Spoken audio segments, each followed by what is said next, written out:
welcome from our side. My name is Patricia. I'm Head International Relations. And with me in the call is Livia, our incoming exchange coordinator. We are both from the Zurich University of Applied Sciences School of Engineering. So, when we tell you Switzerland as a country, which are the first images and ideas that come into your mind? Is it our famous chocolate, the stunning nature with the Alps, the mountain ranges, our watch industry, money and banks, traditional instruments such as the Alphorn here on the picture, or our cheese? Or is it maybe also the power of innovation, our excellent educational system, and the very long history of engineering education? Hopefully, it's both. So Switzerland, you might know, is a very small country in the heart of Europe. Our school, our university, is based in a city called Winterthur, which is where you see the red circle in the map. It's around a 15-minute train ride from Zurich, and Zurich is the largest city in Switzerland. Our neighboring countries are Germany in the north, Austria in the east, Italy in the south, and France in the west. And since we are a very small country, you can reach all of those neighboring countries very quickly and conveniently by train in only a couple of hours. And actually, this is what many incoming students do. They do weekend trips across Europe because it's very conveniently located. We speak 4 national languages. Despite being a very small country, we have 4 national languages. Winterthur is based in the German-speaking sports. So in the streets and in the grocery stores, people would speak German. Our country is a confederation. This means we have 26 cantons, which is similar to states in other countries, and 2,136 communities or communes. And each of the 3 levels have their own government, their own power systems, and their own budget. And the tasks on all 3 levels are complementary. And it's a very stable system, which is great. Winterthur is based in the canton of Zurich, and the commune is called City of Winterthur. We are not only a small country, but we only have roughly 9 million residents, which I'm sure is a lot smaller than Thailand, of course. I'm not sure in Bangkok how many inhabitants you have, but probably, a similar number than in entire Switzerland. 1/4 of the population are non-citizens, so we have a large share of foreign nationals. And this also contributes to our economy a lot.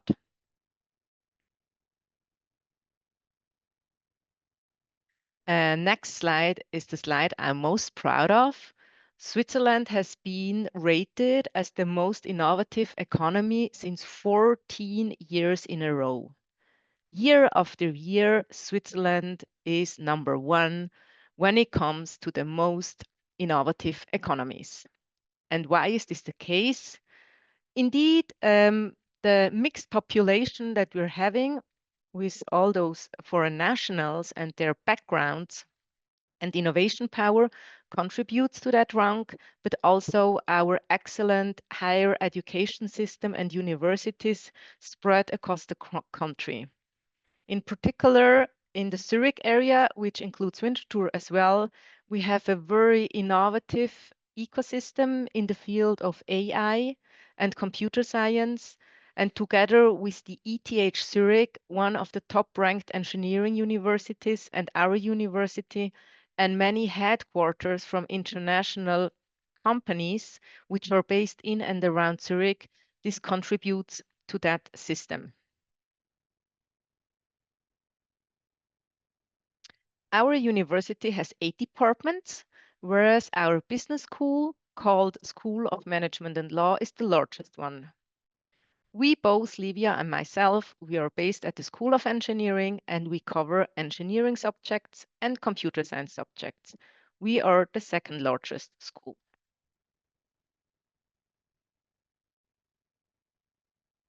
What is also important to note is that we have a very long tradition. 150 years ago, our School of Engineering was founded by Friedrich Autenheimer. At the time, Switzerland was in the midst of industrialization. The entire country was built at the time. Our famous train tracks, the highways, buildings, and many things were invented. Therefore, really the country was in need of engineers contributing to the development of the country. And it was like in that frame that our school was built. And here on the bottom right, you see the first graduation class of mechanical engineers, which graduated in the year 1892. We are also proud to tell you that Albert Einstein has taught at our university as a lecturer back in 1901. In 1939, our technical school, which foremost was focused on mechanical engineering, also included electrical engineering and included an electrical wing. And you see on the upper left, a laboratory at the time. Of course, at the time, only male students were allowed to attend or to participate as students in our School of Engineering. These are the programs that we are offering. We have 10 different bachelor programs from the classical engineering subjects such as mechanical and systems engineering and electrical engineering um, to computer science subjects such as computer and data science. But we also have very specific programs such as the aviation program, which we offer as the only university in the entire country. In principle, the bachelor programs are taught in German, but we have a very broad selection of English modules, and Livia will explain a little bit to that in the following slides. When it comes to the grad program, the Master of Science in Engineering program, we have 12 profiles from which the students can pick, and that one is entirely taught in English. So for incoming students, it's very easy accessible. Well, at the moment, we have three students from your university with us for the exchange. And here, do you see the student Kanapat? I apologize for the pronunciation, which is probably not correct, but she did a marvelous job last week where we had like a very large event where our incoming students presented their university and served as ambassadors to convince and tell a little bit our outgoing students how it is to live in Thailand and how the entire university system works and what is attractive and not. And you see, she has really a fun time here with our students. It was a reception, drinks were served. And yes, we really hope that our students will equally be interested in visiting SIT, and of course, we will welcome your students as well. With this, I think I hand over to Lydia. Thank you. Hello, everyone. My name is Livia. I'm the incoming exchange coordinator. And here are some images from our school. So at the lower row, you see our traditional historical building where the School of Engineering was founded. And also pictures from the inside in the first row. And on the left-hand side, there's a newer building where also lectures take place.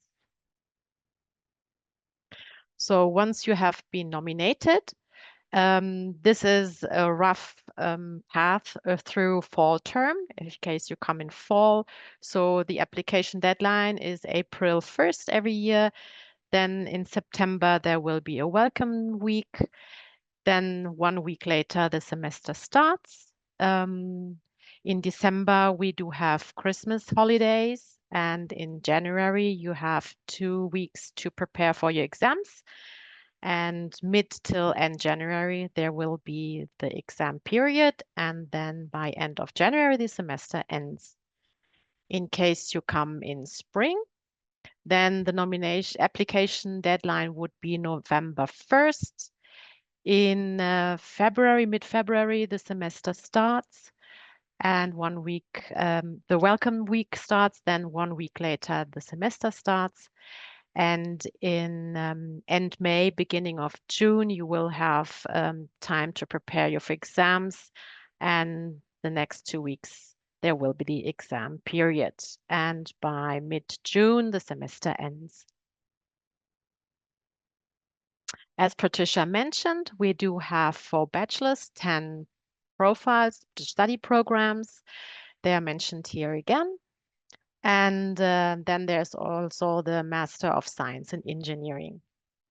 Medical informatics is a very new study program and is still ongoing, processing new modules in English for you as an incoming student. In case you are able to speak or learned German, then you want to attend German classes, then you need to present a German language certificate at B2 level. On the left-hand side, you see an image of our module offers in English. This will be also published on our website and also sent in our application information as a link.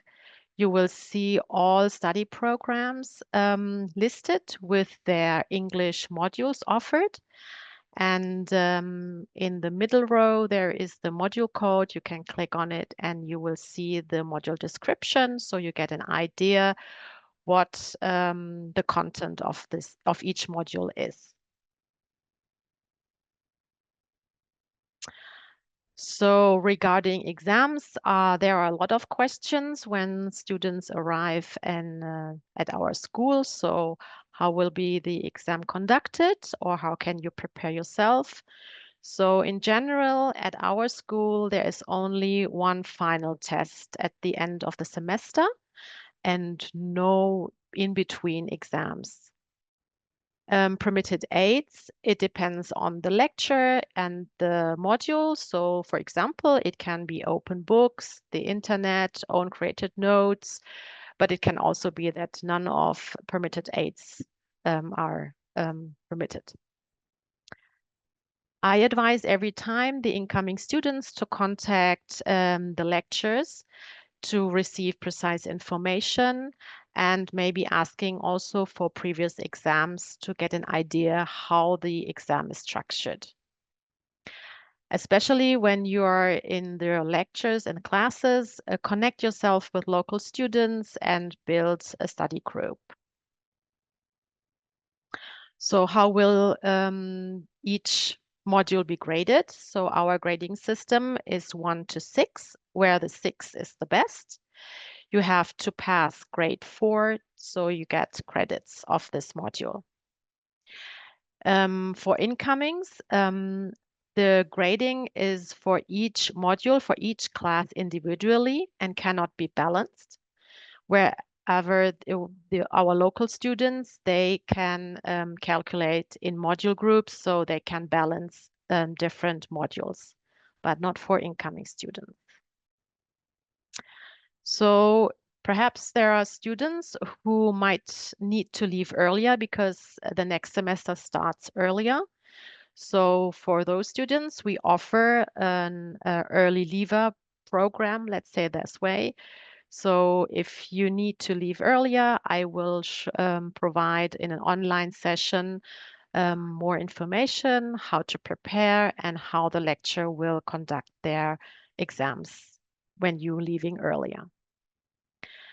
If there are students who would like to benefit from disadvantage compensation because they have a chronic illness like HD, HS or HDHD or dyscalculia or something like this, you can benefit from this disadvantage compensation. So, for example, you get extra time for your exams, but you need to inform me by this during your application or latest when the semester starts, because we have to go through a certain process to receive this benefit.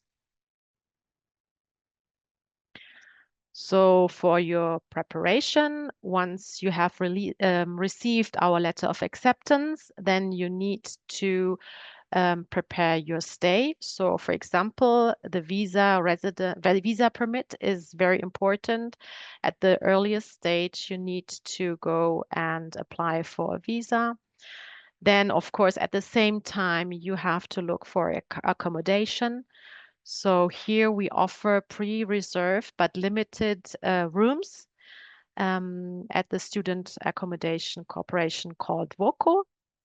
Um, Again, the disadvantage compensation, you have to inform me. And if you need to have a roughly idea of cost of living, it depends on your lifestyle, but around 1,500 Swiss francs per month, which includes your accommodation, food, traveling, and some other expenses. But it can also be 2,000 Swiss francs. As an incoming student from overseas, you are permitted to apply for our ZOE scholarship. If you're have admitted for this application, then you receive 3,000 Swiss francs. The ZAM grant is something for our European students. So this is the path how to apply for our scholarship. So once you have received our letter of acceptance, you have the opportunity to apply. You need to present a motivation letter, a recommendation letter, your CV, and the transcript of record, which you have also sent in by your application. Your application for this scholarship will be reviewed, and you will receive also feedback. If you are admitted for this scholarship, you have to sign a declaration of commitment. The transfer of the amount in fall will be in October, and in spring it will be in March. And the amount will be transferred 100% and not split it. At the end of your exchange semester, you are asked to write an experience report. So here is the sum up of our offer for you. So we have English taught modules for bachelors and of course for masters. We have small classes, around 20 students in one class, sometimes 30. We do have some modules have laboratory work. So this is very advantage for those who have not experienced any work in this field. From my former incoming students, I was informed that our laboratories are very well equipped and very modern. You can also choose a project work, so you have work on a practical base and on real demands of the industrial partners of ours. You can apply for the scholarship. You will receive support by a buddy upon arrival, and hopefully throughout your exchange semester, you will meet from time to time. You will receive support from me, from the international office, but also from Patricia if you have something to discuss or you're struggling with. And as a School of Engineering exchange student, you have free access to our sport facilities. And you are also have offers from ESN, the student network, Erasmus Student Network, but this comes later in a slide.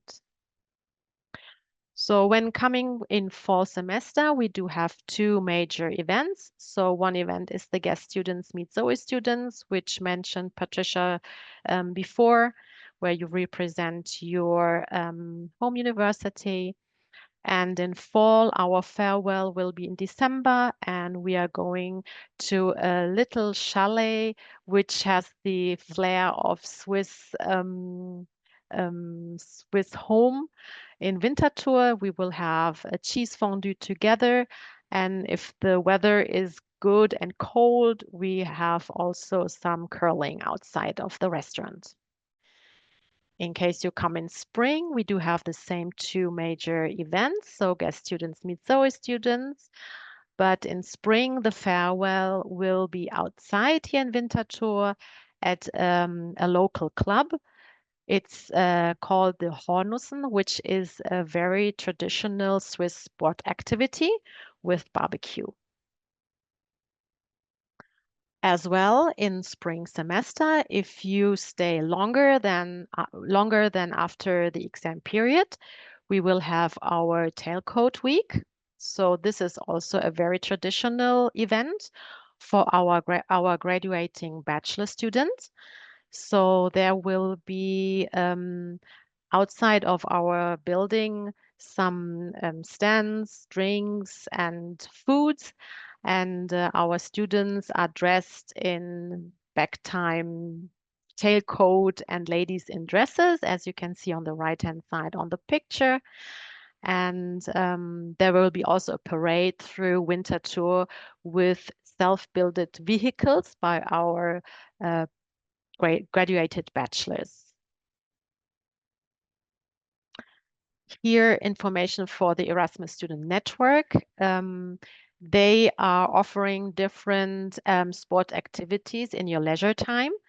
So there is one organization in Winterthur and one in Zurich. But since we are here in Winterthur, we work very closely with the Winterthur Erasmus Student Network. And when you go to their website, you will find also their WhatsApp group, so you can join them even if you're not yet here in Zurich or in Winterthur. And they offer different hiking programs, parties, some tours to Germany, Prague sometimes, within Switzerland, to Geneva, to United Nations, to Matterhorn, for example. So they are very active, but also in spring they offer sit in the park meetings, and so also very leisure and very convenient to participate. And here are some former exchange students who said very positively about their exchange semester, and you see some images, what they have done and experienced. And this is our international office. So if you need any information or you have you need more or you have questions, then just reach out to us. Thank you. So thank you very much to Patricia and Olivia for a very nice presentation about Zurich University of Applied Science for the School of Engineering. So the city of chocolate. Who doesn't want to go? No one, right? I'm the one who really want to go and visit once in my lifetime. Yeah, thank you for sharing a very nice um, picture about Zurich and also from the School of Engineering. It's very nice building for, especially for the School of Engineering, right? And I impressed to the tail court week. When is it again? Tail court week. When is the program that you just present tail court It's week? in July. Let me quickly In look July, up the yes. numbers. I'm Yes. sorry. Yes, it's in In July, July. end of July. So after the exam period, then this event will take place. Oh, because it's the summertime, right? Yes. Yes. Okay. So normally students being with us in the spring semester if they So stay it a seems little that bit such a lot longer. of activities that our student can attend either going there for spring semester or fall semester, but normally our student will go for the spring semester. So just for our students' information, SIT send student to Zurich University of Applied Science every spring semester, like this currently. Yes. Currently, as you can see from the slideshow, that there are currently 3 SIT students joining School of Engineering at Zurich. And every year we do have students from Zurich University of Applied Science to join SIT every year, especially in the first semester. So in case if our students want to make friends with students from Zurich, feel free to reach out to us at the office, and then we can connect you to our exchange student as well. So today I'm here with my colleague Onjira and also Pairanya. They are from my office and have some question from the registered student who raise some question when they register. So maybe I can ask from Pairanya first. For my question about the internship details of the Zurich University. So, what is the eligible criteria for SIT student to apply for the internship? Yeah, and a possibility for them to apply internship there. Okay, I will respond, Livia, and you can complement. We don't really offer internship opportunities. What we mainly offer are semester exchange opportunities. So your 3 students, they really attend classes here and write their exams for 1 entire semester. They get their grades and then they continue to study at SIT. However, having said that, since we are a University of Applied Sciences, there are options to take modules in which they conduct small projects. But these are not entire internships for a period for several months, but they're embedded like in the study program, and single modules, they will be placed in a lab, in a group, and conduct defined tasks. I think in terms of the internship in the meaning of what Pairanya just asked, maybe also doing the research within the university, but not with the company outside. So her question is about the possibility of doing the project in the School of Engineering inside the Zurich, inside the university. For example, we have some students who no need to take courses, but they can take course, but no need to transfer the credit, but they are mainly interested in doing the project or research under the supervision of the This is possible. University. Yeah. So I guess that so is there any specific application on things? No. Just the same like exchange student, right? No, so oh, please, Livia. Yeah. So I mentioned in my slide that we offer project work.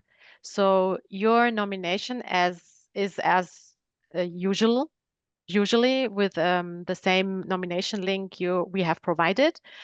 And your student needs to visit or attend modules as we know already, but they can also choose a project work.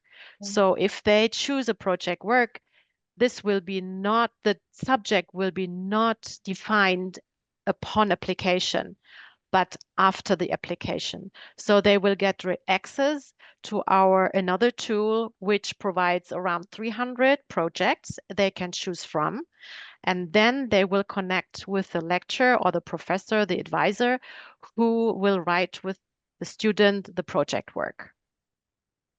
And this project work, and the project work has 6 ECTs, wherever the other normal regular modules have 4 ECTs. Oh, it's kind of a module that tentatively focus on the research doing the project. Okay. Exactly. This is one option, but we do also have the other option where a student comes for several months only to conduct a project, which will not be credited. So the student just has the, experience. But for that, we don't have established processes and programs. So I've just recently, a student from a university in Finland approached us, and she sent her CV and sent information that she's keen to conduct a project with us for several months.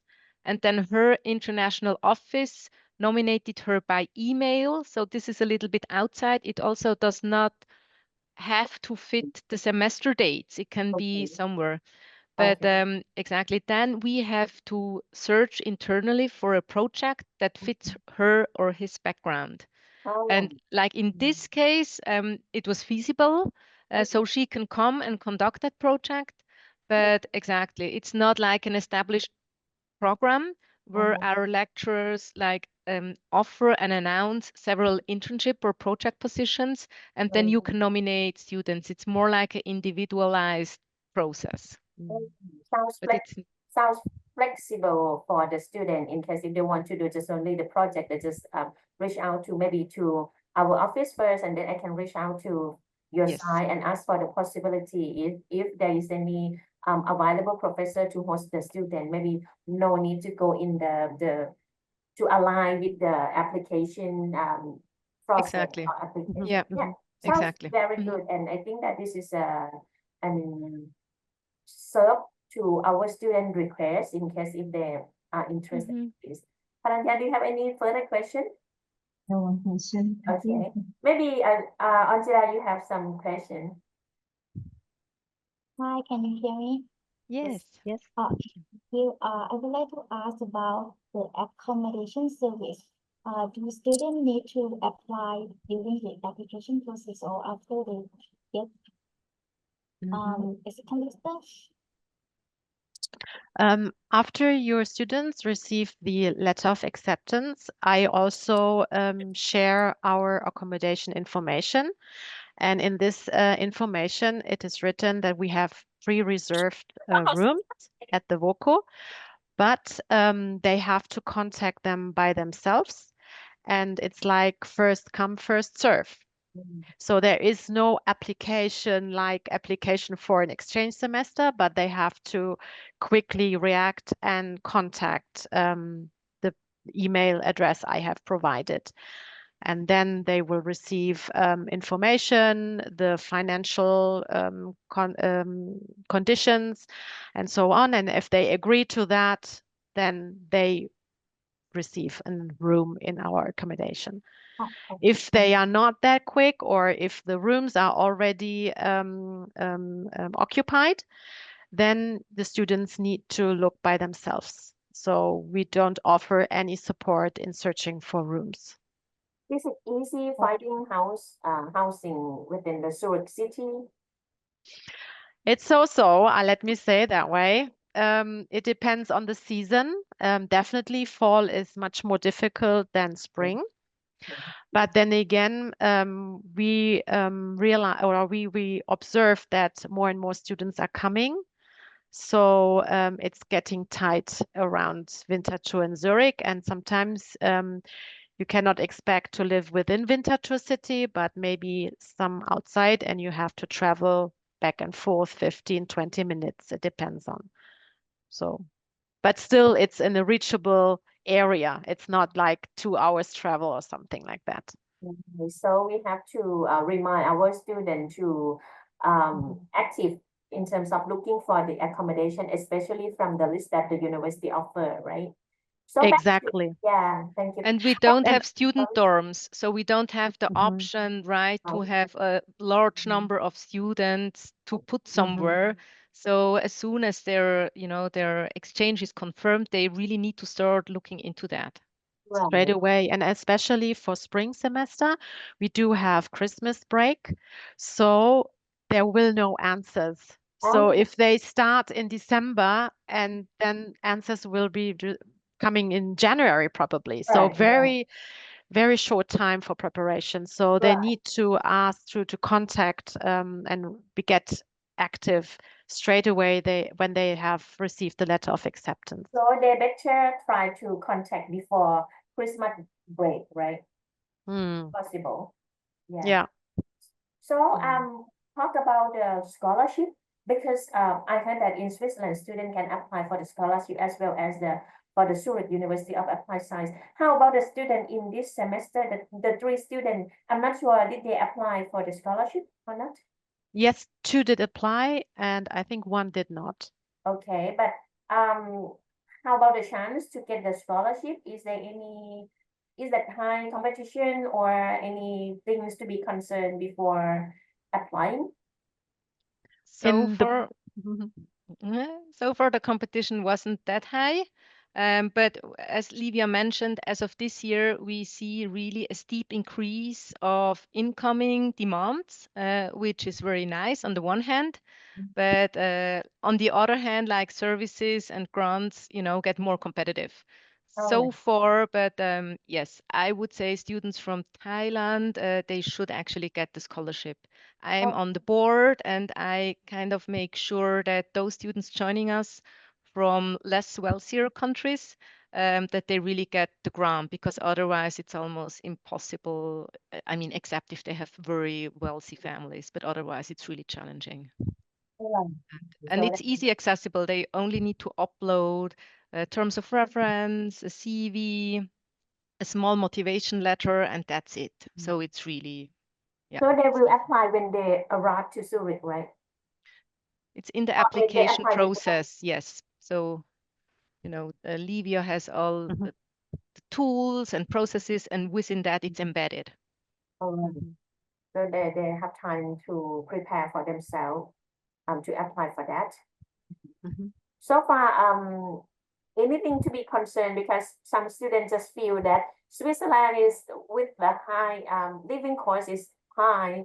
So do you have anything to share with our student about living costs or how can they manage for their living expenses in Switzerland? So far, I heard from the even though Switzerland is one of the high living costs, but still I can see that students apply to Switzerland every year. So anything to be concerned or just any tips for expense management for the student to alive in the city of like Switzerland? Well, when it comes to traveling, the public travel transportation company offers special offers to students under 25. So they get very reasonable ticket prices, daily, weekly, monthly. So they have very good deals. Furthermore, when it comes to traveling and for like hiking and visiting public areas and so on, ESN has wonderful deals. So, for example, when you pay 10 or 20 Swiss francs going to Geneva, seeing the United Nations, this is very inexpensive. Normally, only the train ticket is more than 100 Swiss francs. So I highly recommend be a member of the ESN, contact them in advance, and also during the orientation week and orientation day at the School of Engineering, we introduce all students to ESN and they can buy a membership for 10 francs and then they can travel with them throughout the semester with them and they pay a very low fee. This Okay. is, yeah. When it And comes to grocery, then there are also a lot of stores having their own brands, which are much inexpensive than the brand names. So this is one, and also there we have an app here in Switzerland where you can purchase food which is from the last day. So normally it's the dated out the last day, but it was also available today, but still in good condition, but could not be sold anymore in grocery shops. So this is one thing. And some go to Germany because we are at the German border. So some go shopping in Germany where the prices are a lot lower than in Switzerland. So they profit also from this. so the Patricia, main do you want difference, to? yeah, exactly. I think the main difference is that eating out is very pricey. And Mm. I mean, we don't have options similar to Thailand where you have like in the streets, small stands or I don't know, small shacks or restaurants where you can eat very nice meals. Even when you go to McDonald's, fast food restaurants, regular restaurants, it's really super expensive. And even us, like living here, we only go out, once in a time when we celebrate something with the family because it's just so costly. So as soon as you prepare meals yourself, maybe also for lunch, pre-cook the evening before, you can live on a small budget in Switzerland. But as soon as you start to eat out, then it gets expensive very quickly. So that means And it's normal to cook, correct? To cook at home and the prepare for. majority does it, exactly, just because of budget reason. But I guess that food in the canteen maybe much more cheaper than the restaurant outside. So I mean it's reasonable price for the student to eat. I mean, for example, lunch at the canteen, something like this. Yes, it is. One These question menus from are the student. Yeah, sorry. One question from the student: is it possible to do a part-time job or to work after class in Switzerland? Not sure. It is possible. You may work, I think, 15 hours within 1 week. But yeah, this is up to the student to receive all formalities and precise information when they register at their residence community. I need to make a comment here. Just be aware that we speak German where we live. So you need to master German very well because otherwise you cannot work as a waiter or like typical barista student jobs. We had previous students who wanted to do that, but when you speak English only, it's difficult. Maybe if you find, I don't know, a Thai restaurant or so, and there are quite many around, that might be an option. But otherwise, just, keep in mind that we do not speak English like in the streets. All right. So otherwise they have to try with the Thai restaurant. Have you tried at the Thai restaurant? I mean, for food at the Thai restaurant in Zurich? I just want to know how is it? I did not try, to be honest. Okay. The food, so I often go to Thai restaurants. I love the food, but yeah, I mean, I cannot compare it, whether it's original or not. But I would say, yeah, there are quite many Asian restaurants around. But at least you should come to Thailand and try to get the real Thai food here. Yes. Much more cheaper than in Zurich, of course. Of course, yeah. But maybe when it comes to like a cheap living, you should definitely also ask your returnees. I'm sure, they bring back a lot of tips and hints that we are not even aware of. All right. All right, so Patricia and Livia, so today such a fruitful discussion and learn a lot about life in Zurich. So we are very happy to have both of you joining us again for this year. And thank you very much for your contribution to this SIT Global Weeks. And we hope that you can join us again in the next events and at least SIT Global Week next year. And thank you very much for taking good care of our students and support them everything. So look forward to send more students and receiving more students from Zurich as well. So have to say goodbye for today because we ran out of time right now. Thank you very much for today. Thank you very much. Thank you very Thank much. you. Have a nice international week. All the best. Okay, have a nice day. Bye-bye. Bye.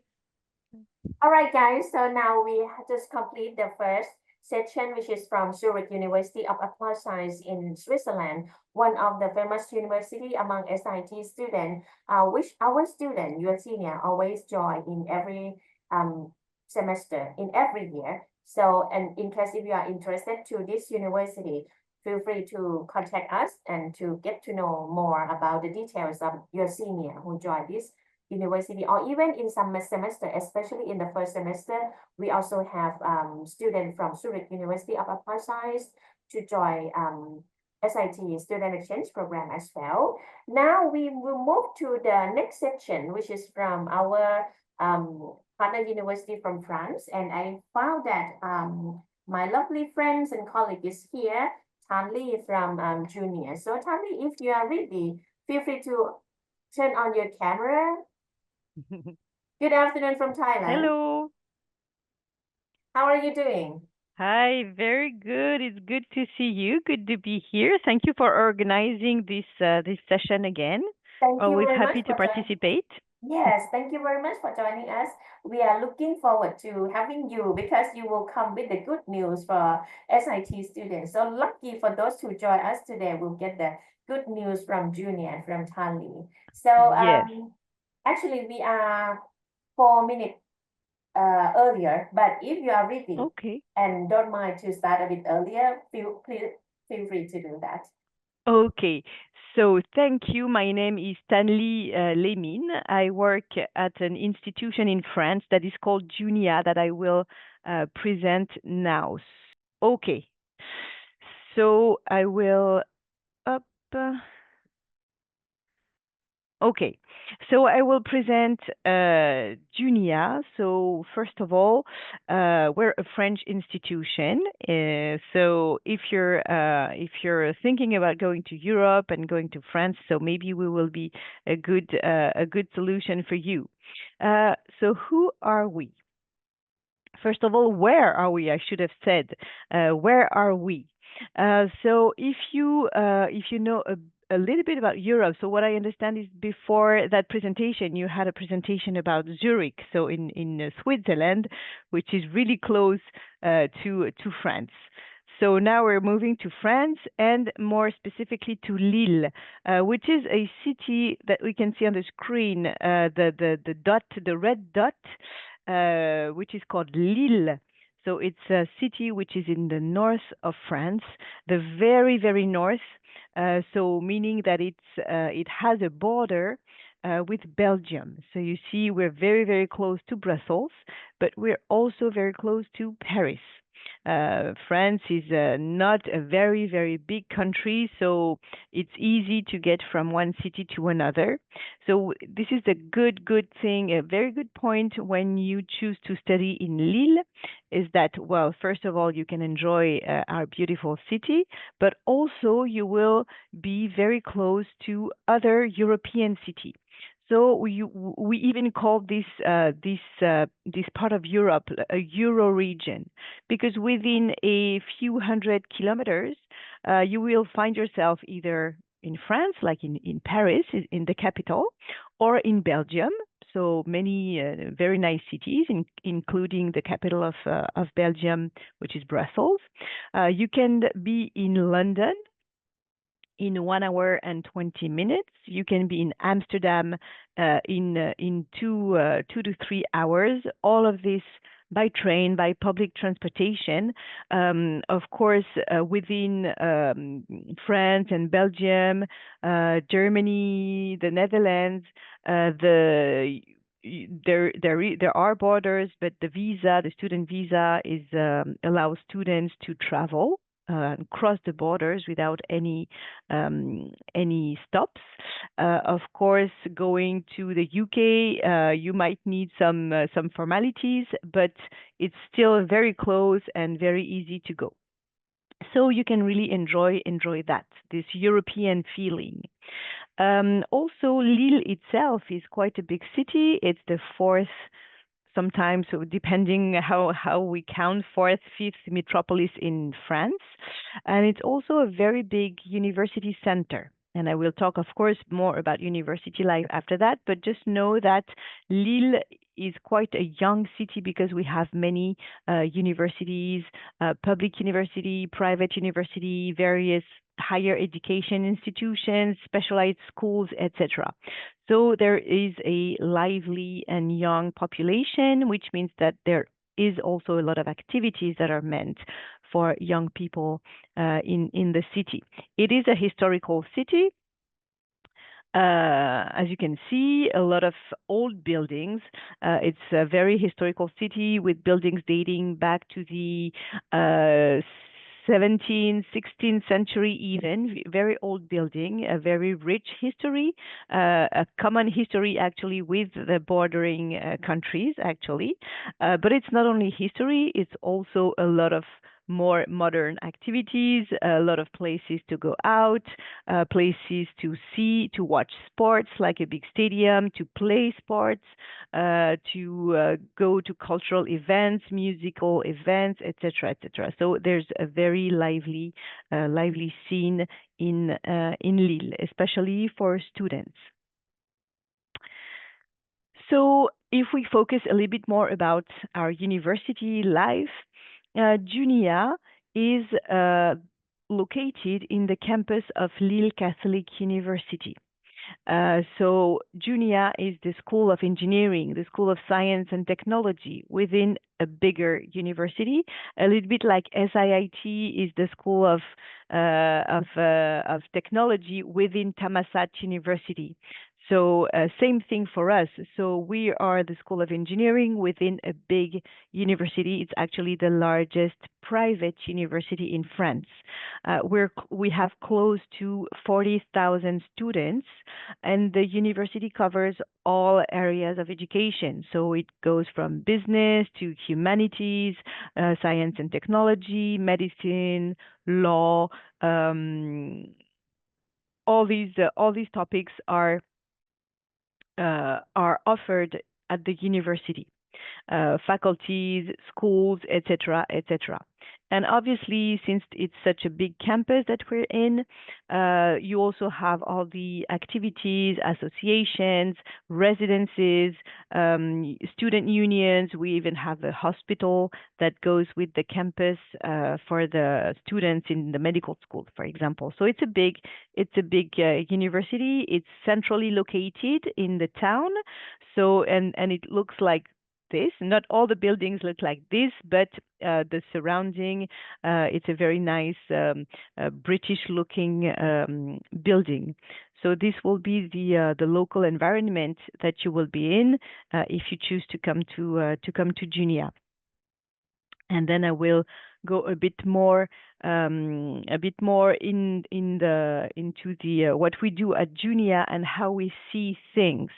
So JUNIA, we do science and technology, engineering, but really we have big ambitions, and our vision and our mission is trying to answer the sustainable development goals that are set up by the UN, the United Nations.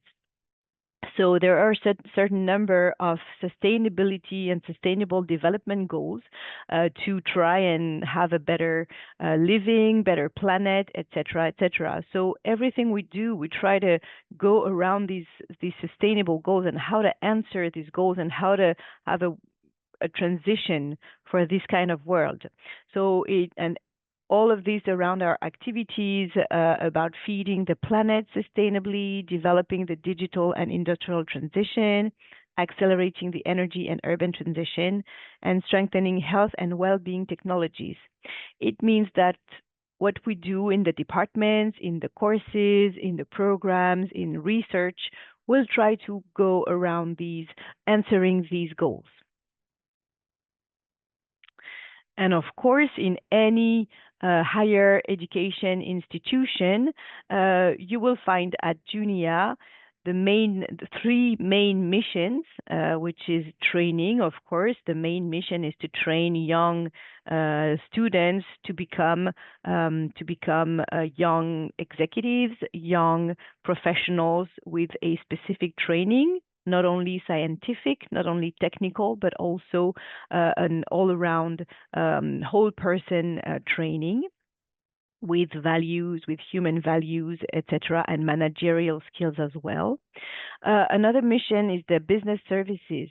So the school, the university and the school will also work with a lot of companies. Professional people will be coming to teach. Students will be having a lot of immersions in the industrial world. So the corporate world and the industrial world has a big part in the training of the students, and the students will be really adjusted and really adapted to working in the industry right after graduation. And of course, the third part of this wheel is research, because obviously research will also bring a lot of content in the course offer. The researchers are the lecturers that will give the classes to the students will learn also a lot about research, how to maybe they will have their career in research. The research also is linked with the industry. Everything is linked and will give a very comprehensive academic offer. So these are just a few figures about JUNIA. So basically at JUNIA we have around 5,000 students, and we have a diverse student population with 65 nationalities, more or less, of course, every year. It changes a little bit. And I think overall, the total number of students, we have between 10 to 15% of international students. So we have students joining JUNIA for exchange, for example, like you would if you join JUNIA for a semester. We have also international students coming for the whole degree. So they will stay at JUNIA for 2, 3, 4, 5 years, depending on the studies that they do.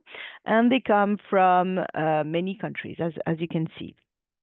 So I think this is what is important. So of course, we're international, so we have an international development that makes it possible for international students to join JUNIA, and also for JUNIA students to go abroad. So maybe you have met some JUNIA students who are at SIIT at the moment, but this is a real exchange with exchanging students to and from these institutions. So we have partners like this all over the world, which makes it possible to have all these international students, and our French students also go study abroad everywhere in the world. We also have many international faculty members, so either permanent faculty and also a lot of visiting professors from the same partner university. Actually, the same universities. We also have exchange of faculty members. So if you come to JUNIA, maybe in your classes, sometimes you will have a class taught by someone from Mexico or someone from SIIT. Why not? We can have also faculty from SIIT coming and teaching for a week, for example. So here is the academic programs in which you could be you could come. So we have an international undergrad course. So that would be more for students who are in their early years of bachelor's. So they can join this. Well, this slide is a bit confusing, but just know that you can join our preparatory course in the first or in the second year. And so this is the second year fall semester. This is the second year, second semester. And basically you will have all the courses in English. It can be in IT, it can be in mechanical engineering, it can be in robotics. And this is for more or less second year students. Okay, so this is an example of the courses and the curriculum that you could have, okay, in the spring semester and in the fall semester. Now, if you want to have courses that are more advanced and more specialized for students who are in the upper level years at SIIT, then we have master's level courses, which are getting a bit more specialized, a lot more interesting, I think, for students. And then we have an offer in English, of course, because we don't expect you to speak French. So we have programs in English that you can see in this slide. And we have 3 big groups of programs. And for the first one, for example, it's more traditional hardcore engineering like civil engineering, electrical engineering, mechanical engineering, etc., etc. Most of these programs are in French, but we have a very, very interesting program in English, which is called Smart and Resilient Cities, which can be of interest for students who are studying civil engineering at SIIT. So that's a very good program about smart and resilient cities and how to take into account economic, environmental, and social aspects when planning cities and planning buildings, etc., and transportation. Now we have a lot of programs in English in the second group that you see here on the slide, the second group of programs which are more linked to the digital science, data science, software engineering. So you can see here the ones with the little flag, embedded electronics, microelectronics and nanotechnologies, software engineering and information systems, big data, digital health, artificial intelligence. So all of these programs for students who are studying information and communication technologies. IT, computer science will be eligible to take their courses within these programs. And then we have a third group of programs which are more linked to life sciences. So it's applied science to agriculture, sustainable agriculture, innovation in the food industry, sustainable management of pollution. So maybe for students who are in chemical engineering, in chemistry, that can be interesting, for example, to take classes more focused on environmental science. So this is just a recap on if you have a background in computer science and IT, you can take these programs: software engineering, big data, embedded electronics, digital health, microelectronics, and nanotechnologies. If you have a background in civil engineering or architecture, you can be interested in smart and resilient cities. And if you, I didn't mention the chemical engineering and biology that you can take, then you can take agriculture and environmental science. And as you can see, the programs that we have, it's a very interesting classes, applied classes. You're in small groups, a lot of projects. There's always a project at the end of the semester. Students who stay for the degree, for example, they have to do internships in companies, so there's a strong link with the industry. So that's true for all these programs. Now, what is very interesting with our programs and with the program and a project that we have with SIIT, and as Pichalika was mentioning, we have good news, is that students joining JUNIA in the next couple of years might be eligible to an Erasmus scholarship. So maybe you don't know what Erasmus is. So Erasmus Plus is a big European program. So from the European Union Commission, it's a program that gives funding for student and staff mobility at the higher education level. So students can have some grants, some scholarships for their international mobility to Europe. Okay, and these grants are very generous. And as of now, we have an ongoing project between SIIT and JUNIA. So it gives so we can give students a grant. So here on this slide, you have more information about what is this grant. It's very, very generous. So for each student, they can get a grant that will cover travel. So it's a fixed amount of 1,700 €935. So it's a fixed amount that we give you for you to pay for travel. And then the living expenses are calculated really strictly depending on the dates of the semester, the start date and the end date.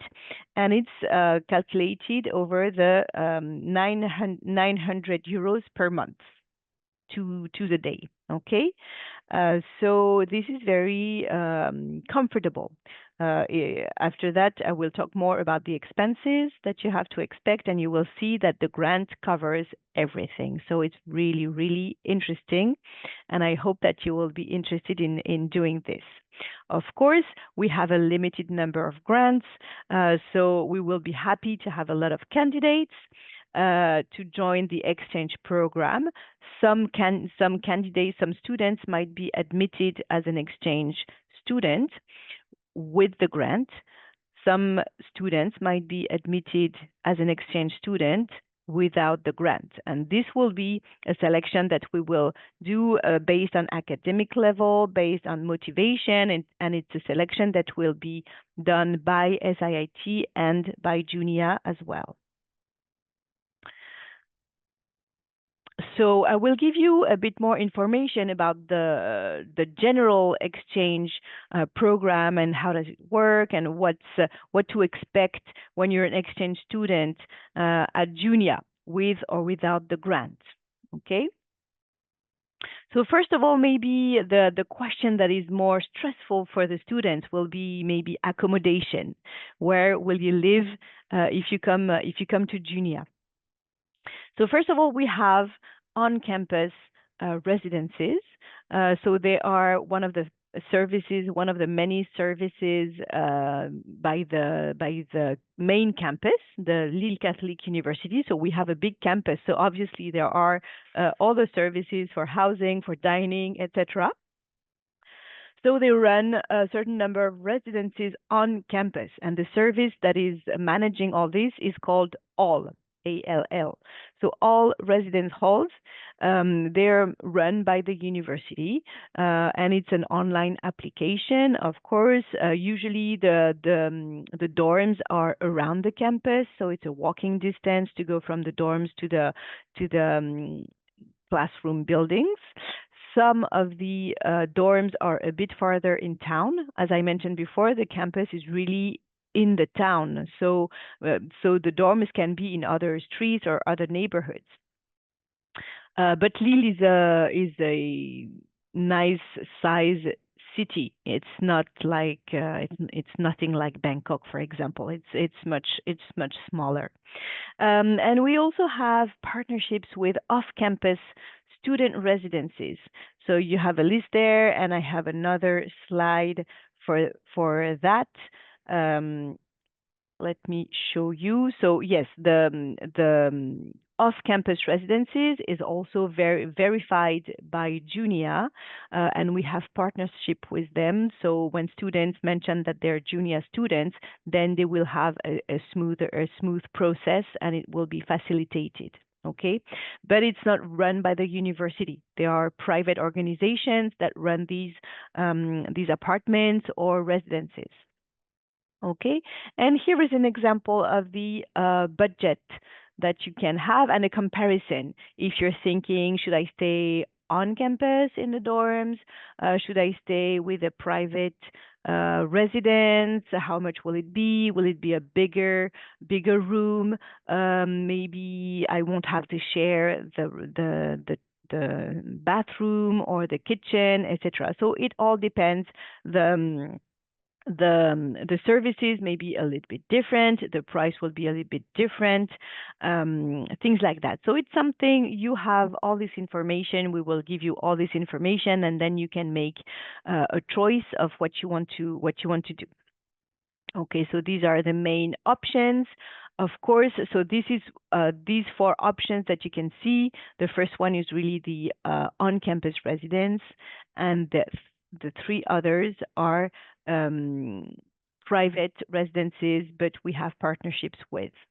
Then there's also the option of going completely on the private sector. If you want to stay, if you have family, you want to stay with them, or your family is helping you find your own place, etc., that's also possible. It just means that we will have less access to the information and that you will be more independent on that. For all this, of course, the international office will be accompanying you with all these processes, giving you a lot of information. We also organize webinars to explain all this. Okay, so it's more, even more information about these platforms where you can find accommodation, is even other options that are verified by JUNIA that we work with. Okay, that you can be, so you can trust that this is a good platform to get your apartment or you get your room outside of the university. Okay, other things that the international office will help you with is getting all the necessary documents for your visa. Of course, you are aware that going to France or going to another country to study, you will need a visa for that, a student visa. So we will give you all the documents to get and all the instructions to get your visa, and also some information about health insurance, which is not very costly. In France, you will have the French health insurance system. Okay. And here is a sum up of the budget that you should consider if you come to France. Okay, so if you see between housing, food, transportation, phone, internet, etc., the total is around 800 to 1,000 euros to be very, very comfortable. Okay, so if you remember what the grant gives is 900 euros per month. So it's exactly the budget that you need to be comfortable in Lille. So it's a very good grant. And here is more information about how we work as a university and what is the system at JUNIA regarding calendar, regarding credits, etc. So the academic calendar is usually end of August for the orientation, and then the classes start early September and they end at the end of December, right before Christmas time. And then the spring semester starts again early January, right after, so usually the first Monday after New Year's. And depending on the programs that you would take, it can end from end of April to, let's say, end of May. Okay, and maybe if you have to take makeup exam, then it will be a bit longer. But the classes usually end at the end of April, mid-May. Then the credit system that we use is the European Credit Transfer System, ECTS for short, that you will see probably in a lot of presentations today from European universities. We all use the same system. So one semester, so all students, they will have their classes for one semester for 30 credits. That is the load, that is the normal official load for all European students, is to take 30 credits to validate a semester. Now, for exchange students and visiting students, may not be required to take as many credits. So we accept that they take less, depending on what their home university requires, but no less than 20 credits. Because if it's less than 20 credits, then you're not really considered full-time, and then it will be you won't have enough classes or enough activities during the week. And of course, at the end of the semester or at the end of your stay and your exams, we will send you and your home university a transcript of records, okay, with all your grades and the list of courses that you have taken. So this is the package of information for exchange students. And if you want to apply, if you're very interested in knowing more about what we do and you're ready to come to France, then you still have time.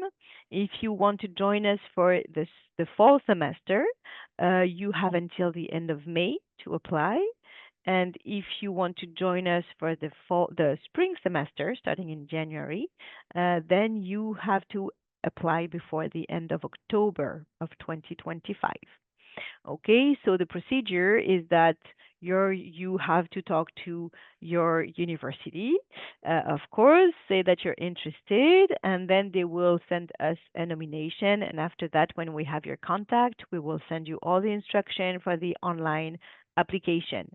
And after we receive your online application, then we will process this and we will give you an admission. Okay, so of course, the sooner the better. If you want to have time to process everything, to take care of your accommodation without stress, don't wait until the deadline. That's my advice. And then this is just a few words about what we organize when you arrive. So for students arriving from across the world, we know that the arrival might be a bit overwhelming. So we try to have as many services for you to make it smooth. So for example, we work with the student association, which is called JUNIA Globe, to help with pickup, for example, at the station.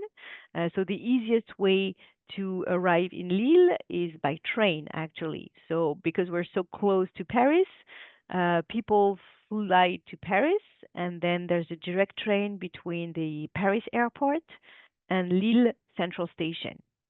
So we pick up students at the Lille Central Stations, and also there's a buddy program. So even before you arrive, you're already in contact with other exchange students, with the Junior Globe Association, with your buddy, and then they will help you right from the pickup and taking you to your accommodation, doing the first, grocery shopping or shopping for your room or for your apartment.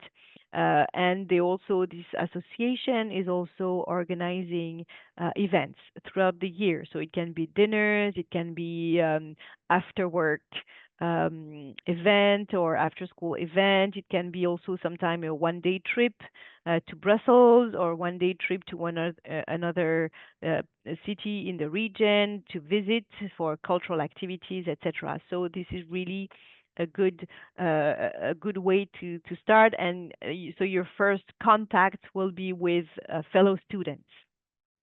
And then the international office will take over the organization of the first week with the welcome session. So we even start before your arrival. We always organize an online welcome session to kind of get to know you even before you arrive. So this is like a webinar and an online session.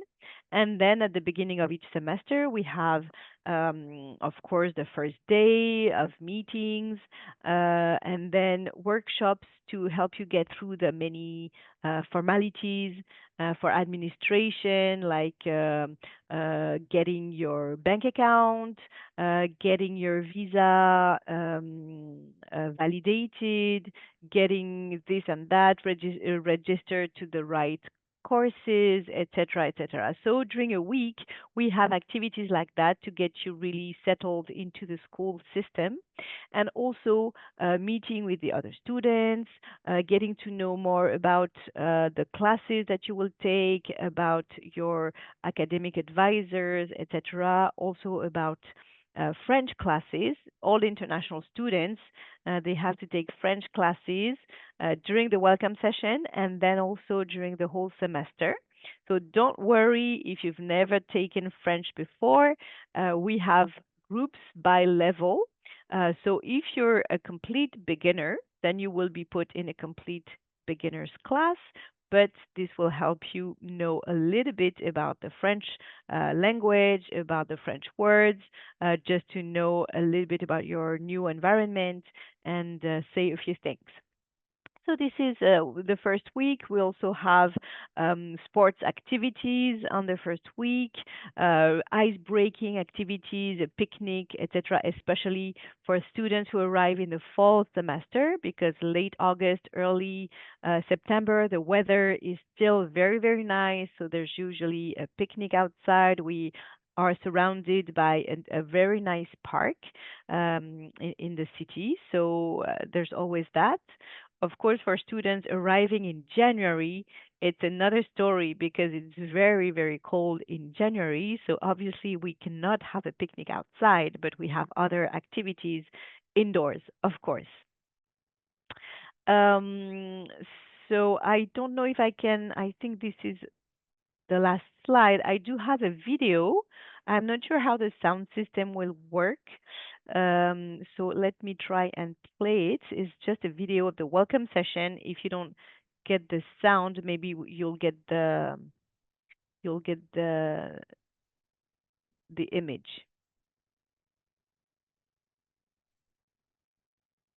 I hope that you can see the video. So far, unfortunately not.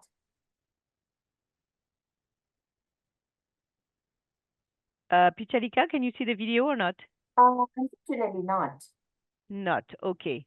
So I don't know how to change that. Let me see if we still have 2 minutes to do that. Or should I just... Did you change the slide or just the No, it opened like a YouTube video. okay. So maybe I should maybe... So you open from the YouTube video, or maybe you need to stop sharing the PowerPoint first. Okay. And okay. So let me share the other one. This one. Can you see it? We can see, but cannot Okay. hear the sound. Ah. Oh. Can you hear? No. I don't know how to... Actually, when you share, you need to share with sound.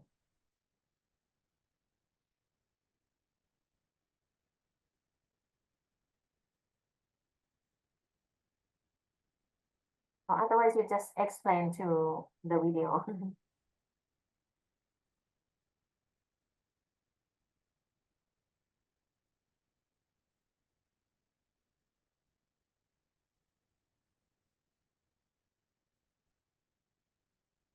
I will share the link anyway so that you can see. Well, it's just some music, so the sound is not really important.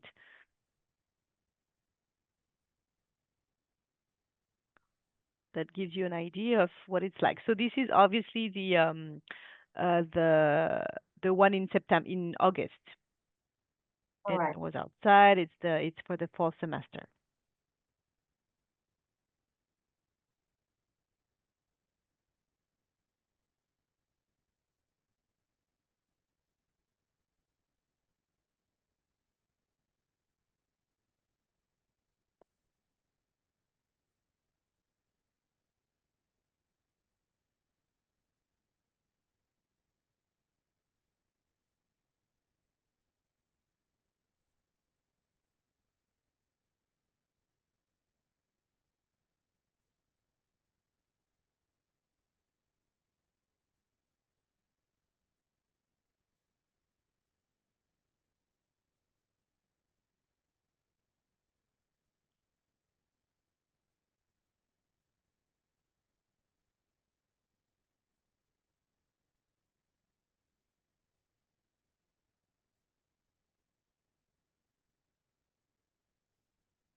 Okay, so that was the end of my presentation. I hope the timing was okay.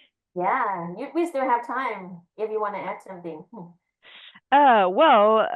So that's the end of my slide. Right, that's fine. I don't know. No, I don't think that there would be any questions. I don't know if you can think of questions that students might be Of course. having. Yeah. we have some questions from the student, and also if my colleagues here have some question, you can unmute your microphone and ask for the question. Yeah. So by the way, just for the student information, that this is the good news that this year, I mean for this round, application round, SIT student will be eligible to apply for the Erasmus scholarship, which is quite big amount, and I believe enough for the student to stay in LU in JUNIA. And also, as you can see from the presentation, that this is the largest private university for LU Catholic University, and also LU is the city of education with nice view and connect to, I mean, close to other countries as well, including Switzerland and Belgium. So I think that this is a good choice, and the best choice for the SIT student who may interest to join the program.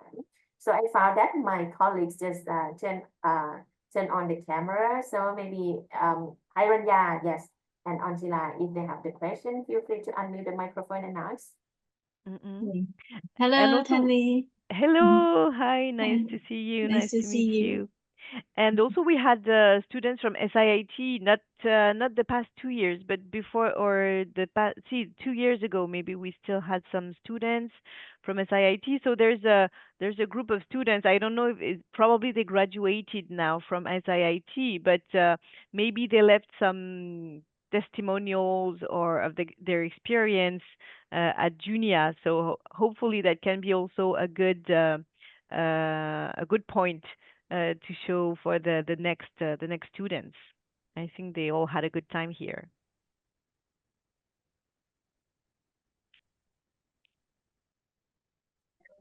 Any further question?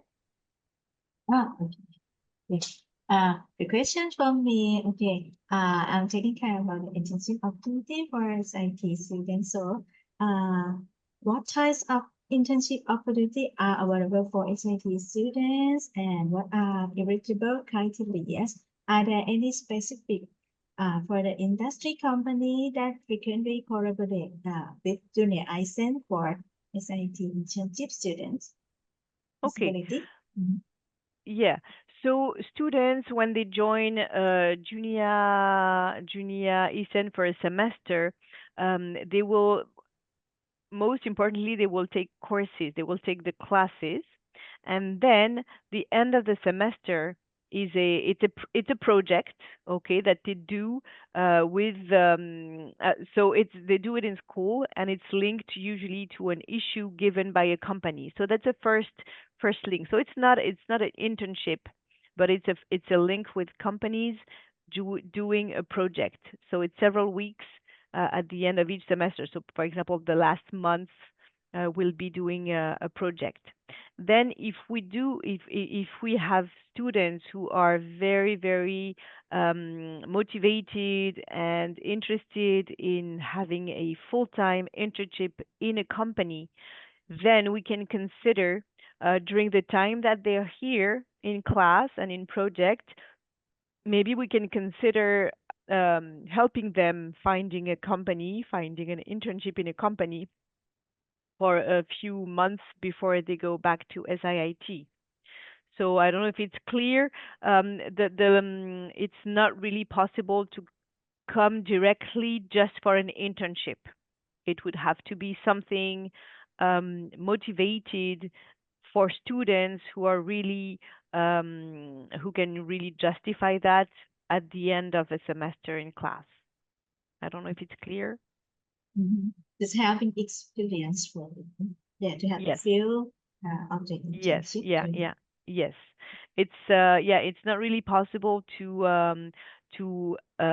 give them admission in the school to just send them to a company. They would not get a visa for that. Mm-hmm. Mm. Thank you for your information. Welcome. Actually, just to identify the wording of internship and research work, because sometimes when we say internship, mean just doing the project, even within SIT or inside the university. But in some university, they may understand that internship means doing with the company, something like this. So We still have some minutes for further questions. So, Anjira, Tali, you know her, I believe. She is taking care of our outgoing exchange students. So, Anjira might have some question from the registered student. Hi, nice to meet you. I'd like Hi. to ask about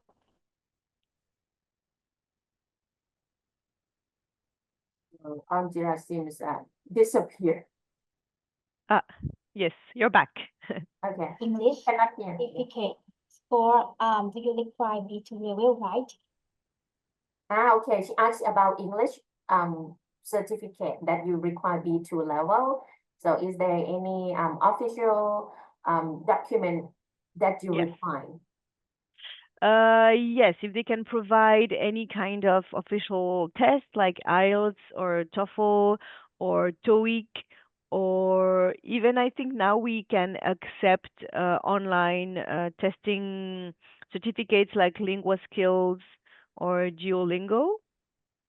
And it has to be a B2 level. If it's under B2, if it's like B1,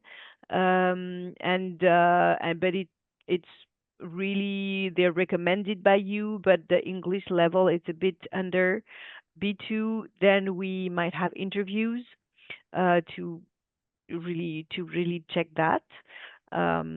Yes. What is And the certification kind of like recommendation or certification letter from our English unit valid for that? Because we have another type of English test that means the university standard test for English. And this okay. we call TU get, but some students, of course, for those who submit the TU get, will get another letter from our English training unit to certify that this student is in the B2 level. So is it acceptable? I think so, yes. Yeah. All right. Mm-hmm. All right. And also, I would like to add that for students who apply to JUNIA and who also apply to the scholarship, to the Erasmus scholarship, then the selection process would be a bit more strict, and that for those students who apply to the grant, we will organize interviews. All right. Because obviously the it's a limited number. Yes, so we will see. It's also something that we can discuss, and how you can have a first round of selections, and we will have the final round of selection. Okay, sounds good. And one last question from me. I'm not sure if you already mentioned about housing in France, because I heard from our student, some who joined JUNIA in the previous year. She said that you or maybe someone in JUNIA also recommend students to apply for the deduction or the discount for the housing accommodation, which support. Yes, definitely. Yes, I didn't mention it, but it's one of the very interesting social benefits that we have in France. It's a social benefit for anyone in France who has a very low income or no income. They can benefit from social benefits, including for rent. And students, all students, French or not French, are in this category of people with less income or no income, so they can apply for housing allowance. The organization in France, the administration taking care of this is CAF. And all the students are aware of this, and of course, it's also part of the welcome session. We have workshops to help them get through this. It's an online process, but it's French administration, so it can be a bit confusing. So yes, definitely students, they usually get around 80, 90 euros from the French government to help with rent. At least it could be some. Yeah. So it's usually a bit long to get, to get all the registration and all of this and all the paperwork done, but then it's very good benefits. Yes, I think so. So just don't lazy to do that. Exactly. So such a fruitful discussion, Charlie. So Chanisa just turn on camera. Maybe just want to say hi. Hi, I just want to say hi to you before you leave. Okay, nice to see you. Yeah, and we received nominations from you, and we are happy to, welcome your students for the first semester in August. So nice. Always a popular destination. Right. All right. So Unfortunately, that we are now running out of time. So totally very fruitful information, especially for the scholarship, for the SIT student for the next round. This is good news for today. So thank you very Yes. much for joining Thank you us. so much. It And was a also, pleasure. yeah, support Bye. everything to our students. Have a nice day. Bye-bye. Bye. All right, guys, now we just complete the second university, which is the JUNIA from France. And now we will move to the next, the third section, which is from LUT University from Finland, and our colleague from LUT Margit is already here. So if you are ready, maybe you can turn on your camera. Hello. Hi, good evening from Thailand. How are you doing? Good afternoon from Finland. Okay, I'm doing really great. How are you? yes, we are good. All right, so everyone, we are 3 minutes earlier, but if you are ready, I would like to officially welcome our colleague from Lapilanta University of Technology from Finland, who is joining us today for the Global Week. So if you are ready, kindly starting to introduce yourself and also start your presentation. Okay, thank you very much. So my name is Marju Tsummanen, and I am indeed from LUT University from Finland. Just a moment, I will start my presentation. Okay, then let me get started. So I'm going to take you to the land of the curious, which is LUT University in Finland. And as I mentioned, my name is Marju Tsummanen, and I am the incoming exchange coordinator here. And if you have any questions about exchange studies at LUT University, you can always reach out to me in the email address incoming@lut.fi. We call ourselves the land of the curious because people at LUT share a similar outlook on life and a state of mind. We look at things from unexpected perspectives, we question and we search for solutions. We are a community where curious people inspire others of their kind. And we need curiosity to change the world. Our focus is on environmental handprint. LUT is quite a compact university, but we have a large handprint in the area of climate change. Our strategic choices are all guided by the principles of ecological, economic, and social sustainability. And LUT has been ranked among the top 200 universities in the impact rankings, which means we were ranked by the United Nations Sustainable Development Goals.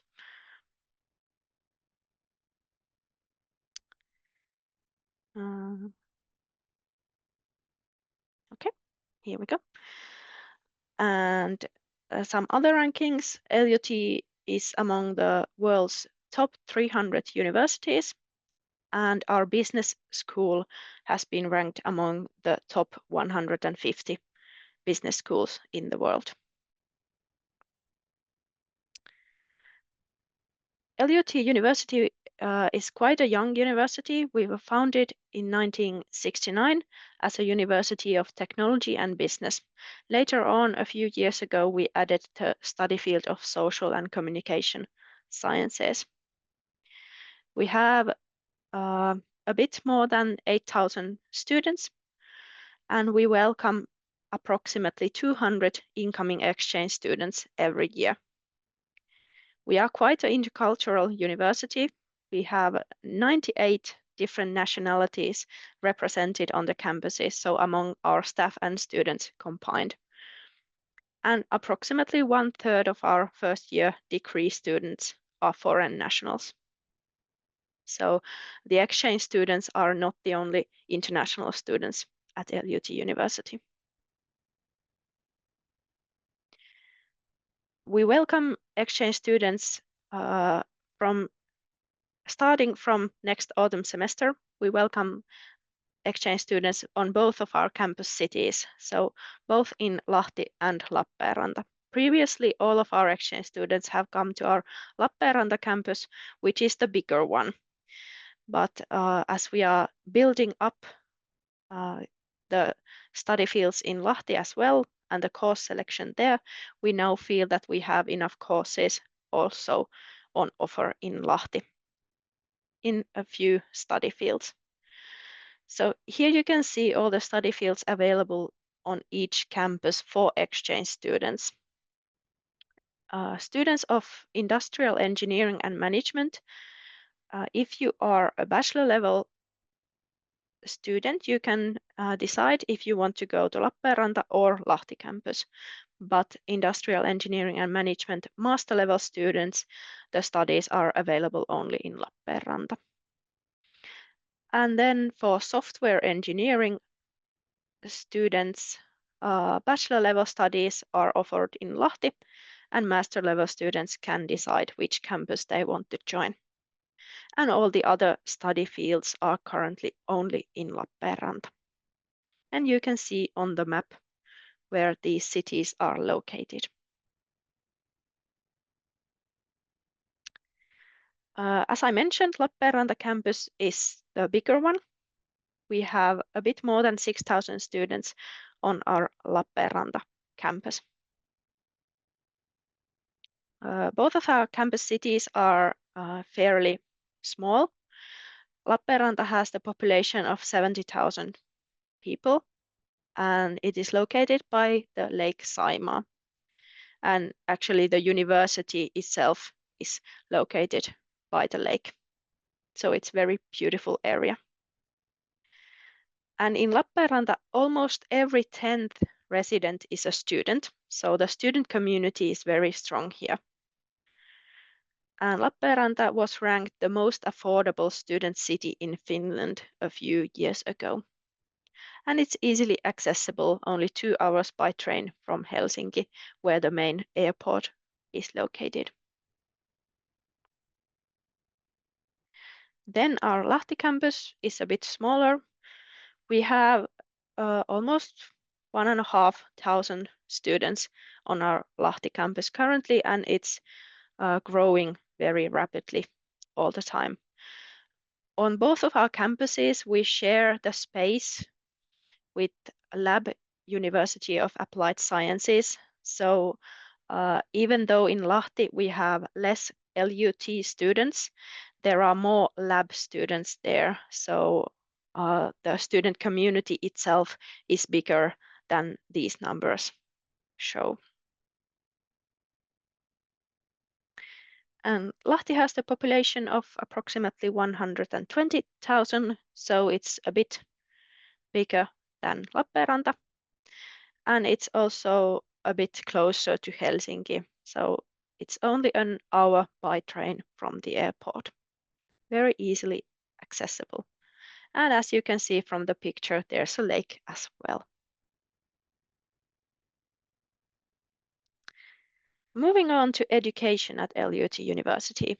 Our full focus is on sustainability, as mentioned before, in technology, business, and social sciences. These are our fields of study. So we are distributed into 3 schools: LUT School of Engineering and Sciences, LUT School of Energy Systems, and the LUT Business School. And there you can see all the study fields available under each school.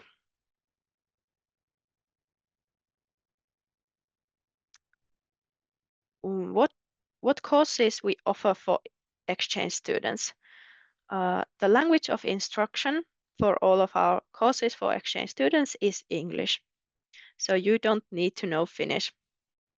Of course, we offer Finnish courses if you want to study a bit during your exchange, but when you get here, you don't need to know anything beforehand, unless you want to. Bachelor level courses for exchange students are open across study fields. So for instance, a bachelor level exchange student of business administration can study, let's say, software engineering or industrial engineering and management during their exchange, or the other way around. A student of engineering can study bachelor level courses of business and administration. However, master level courses are limited. So master level courses in business administration or the technology schools are depending on your study right. So if you are a master level student of business administration, then you get the study right for the master level studies in business administration. But if you are from an engineering field, then you get the study right for the technology schools. And within the technology schools, you can combine studies from several study fields.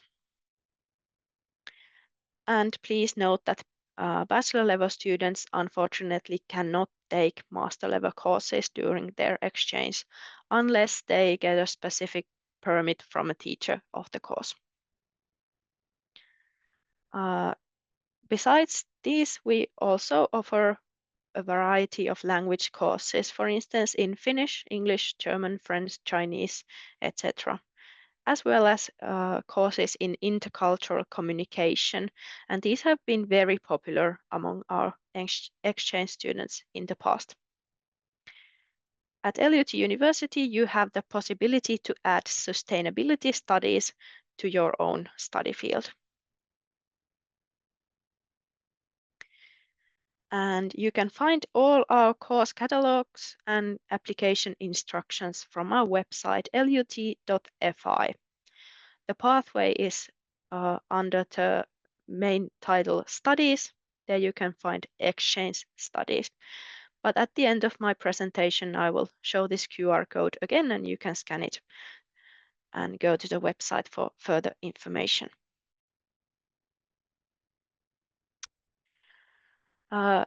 Our academic year is divided into 2 semesters.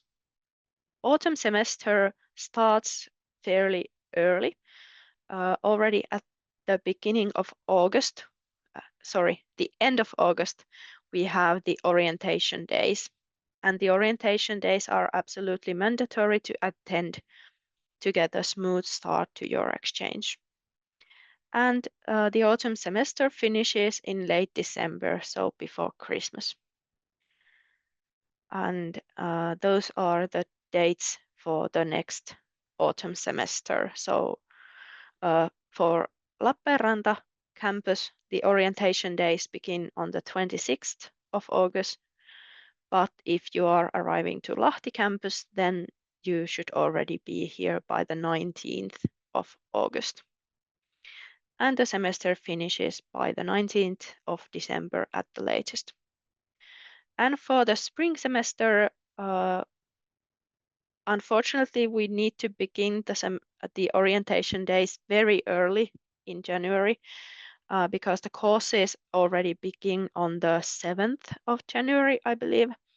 So our orientation days usually begin on the 2nd or 3rd of January already. And the spring semester end depends a lot on the courses that the exchange student chooses. All the courses end by the end of May at the latest, but many of the courses may end already at the end of April or the first weeks of May.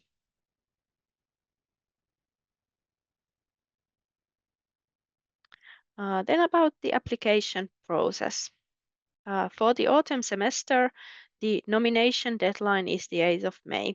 The nomination will begin at the beginning of April, so in a few weeks. And the application deadline is the 15th of May. For the spring semester, the nomination deadline is 8th of October, and the application deadline is the 15th of October. And once you have been nominated by your home institution, you will receive an email asking you to register to LUT Mobility Online to fill in your application.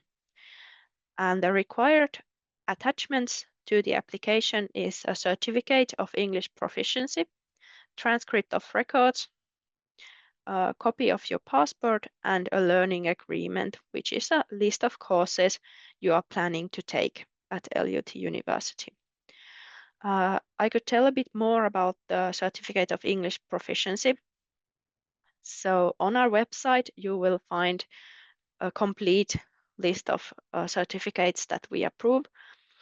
But the easiest one for students to acquire is a certificate from the student's home institution that proves that the student has at least B2 SURF level of English proficiency.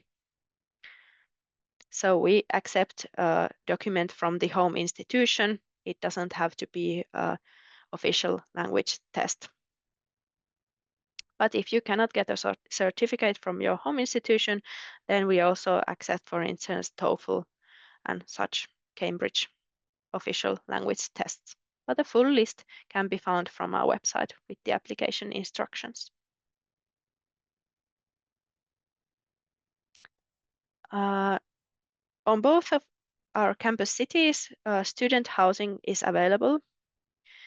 At Lappeenranta, LUT University cooperates with Lappeenranta Student Housing Foundation, LUAS, and at Lahti we cooperate with the local housing organization Lahden Talot Oy, amongst other housing providers as well. And a complete list of housing providers can be found from our website elut.fi. And one thing to note is that Finland is one of the safest countries in the world. So if you decide to come here, you don't really need to worry about safety. And on the right-hand side, you can see some estimated living costs. Of course, the accommodation monthly cost is for student housing, usually in a shared apartment where you get your own room with a key that you can lock your room if you want to and have your own privacy, but you would share a kitchen and a bathroom with other students. And then there's estimated costs for food, study materials, and city transportation.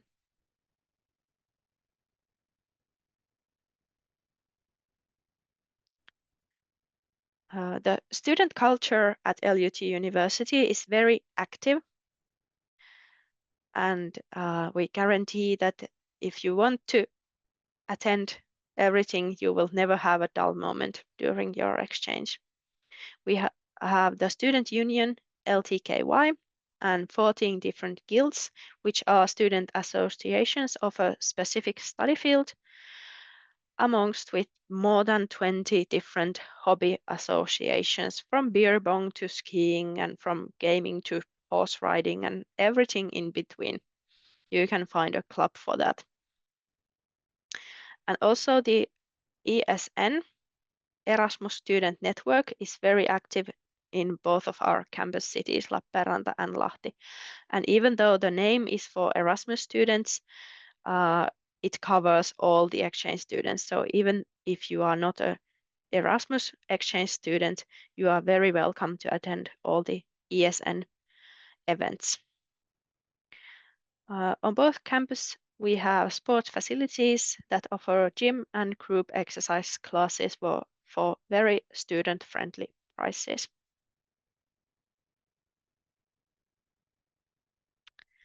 And LUT has the most satisfied students in Finland, according to the Finnish Bachelor's Graduate Survey a few years ago.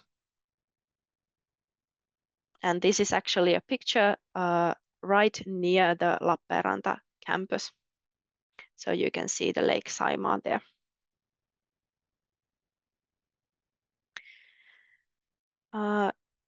That's all for me. I'm here to answer if you have any questions. But if you got interested, please browse our website, lut.fi. There is a direct link there and with the QR code for the instructions for exchange students. And you can also see my contact information at the bottom. So incoming@lut.fi is where you can reach me at any point.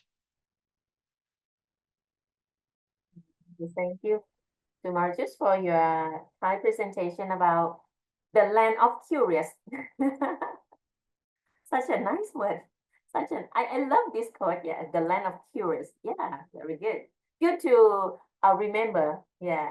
Anyway, LUT University is one of the popular destination for SIT student as well. And yes, of course, we have students from LUT join our student exchange program in SIT as well. So in case if student you are interested in joining the LUT University, so maybe stop by our office and ask as well. So this is the how to say the city or the place for the sauna area, right? A lot of sauna are available. I got the question from the student in the chat box. Student just asked, when will the course catalog release for spring 2026? Okay, thanks for the question. That's a good one. The course catalogs for the next academic year, so both the autumn and spring semester, will be published during April. However, the first version that will be published is a PDF file with 200 pages or so. So if you are planning for an exchange during the spring semester, I would recommend that you wait until May or June when we publish the course catalog, which is easier to read. So if you are not in a hurry, then I would recommend to see back in June, but some version will be up already during April. So better wait for the spring, the catalog for the spring semester. Okay, so if you have the update one, maybe Marjorie, you can share with us by email or something like just to let us know, and then I will just inform to the student. Thank you. So the next question from our graduate student. Actually, in this live session, we also have students from not only bachelor student but also master and doctoral student. Student just ask, is there any short-term exchange for the PhD students? I guess that just like shorter than one semester. So is there any possibility of doing kind of like even internship or a short course for the doctoral student? Okay, thanks for the question. One thing that comes to mind would be the internship. Yeah. We do offer internships. However, they are unfortunately unpaid. So in order to qualify for an internship at LUT University, the student must have some sort of a grant already, for instance, from the home institution or some other funding. But an internship is possible if the student can find funding and a willing supervisor from LUT University. So that means even they can support themselves effort for their stay. It's available, right? Do you have any minimum or maximum duration of the stay for the internship? If it's not in the whole semester, is there any minimum? Not really. It can be agreed between the student and the supervisor. So there is no minimum. All right. So that means, usually most of our interns are from the Erasmus program, which has some minimum and maximum stays. So the students' funding may have some requirements, but from our side, we don't have any requirements about that. So I guess that then the application deadline or something like this will be out of the regular process. For example, in case if student got some funding and really wish to join the research work or internship with at the LUT, they just try to search for the supervisor list or background, and then maybe we reach out. They may reach out to me first, and then we reach out back to you and ask for the possibility of sending the student, and then you just let student to and professor to connect, and if finally professor say yes, we can process for like document in case if student needs kind of like acceptance letter for the visa, something like that. Yes, exactly like that. For the internship, there is no specific application period, so it's ongoing. Whenever a student wants to reach out, it can be arranged. Right. So is there is sorry, Is there any problem or anything to be concerned in case if they not join in a whole semester? For example, one thing raising my mind is about the housing. In case if student not start in the beginning, same as another regular exchange student, is there any housing available in case if they just stay, for example, 3 months, something like this?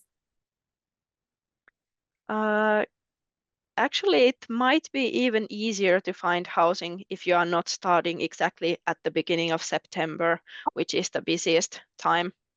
Yeah. All right, so that's good. I guess that my colleagues who is here will have some question from the student as well. So my colleague Shontisha, sorry, Anjira and Piranya, maybe they can unmute the microphone and ask for the question. Hello, I got a question from students who registered. They asked about a buddy program. Are you provide buddy students to accompany the student? Buddy system. Yes. I'm sorry, I didn't quite catch the question. Okay. Students ask about, is there any buddy service for students who come to LUT University? Buddy system, you mean LUT Yes, student to take care of the new Yes, to take care of student. student. Tutor system or buddy system? Buddy. They ask Yeah. about buddy. Oh, yes. Yes, we have tutor students designated to each new student, including exchange students. So before their exchange, their own tutor student will get in contact with the exchange student and help them at the beginning of their studies. Mhm. Oh, thank you. Yeah. And also, is it easy eating outside? Student just asked if it's possible to, I mean, of course it's possible, but is it normal to eat out? Because student may just concerned about living life, if it better cook at home or eat outside is fine at La Pilanta. I guess that because student, for example, they stay in Helsinki, it is the city center, so maybe a cost of living may be a lot more expensive. But how about in LUT? Is it, how about life is cheaper, a bit cheaper, or can eat outside, something like this? Well, of course, cooking yourself is always a lot cheaper than eating out. Eating out in Finland is relatively expensive, but the university has student cafeterias, and the student priced lunch is currently 2.95 euros, so less than 3 euros for a meal for the student price. So it's very common for the students to, during the day, eat at the university, and then in the evening, perhaps make something for themselves. All right. So that means eat out mean eat at the university canteen, yeah. Of course, cheaper than the restaurant, right? How about any Thai restaurant in La Piranta area? Is there any Thai restaurant? I can't remember if we have exactly a Thai restaurant. We have quite many Asian restaurants, but I'm unfortunately not sure about Thailand. All right. And how about a part of SIT student? Yeah, and I found that almost Thai student. Is there any other Thai student in LUT?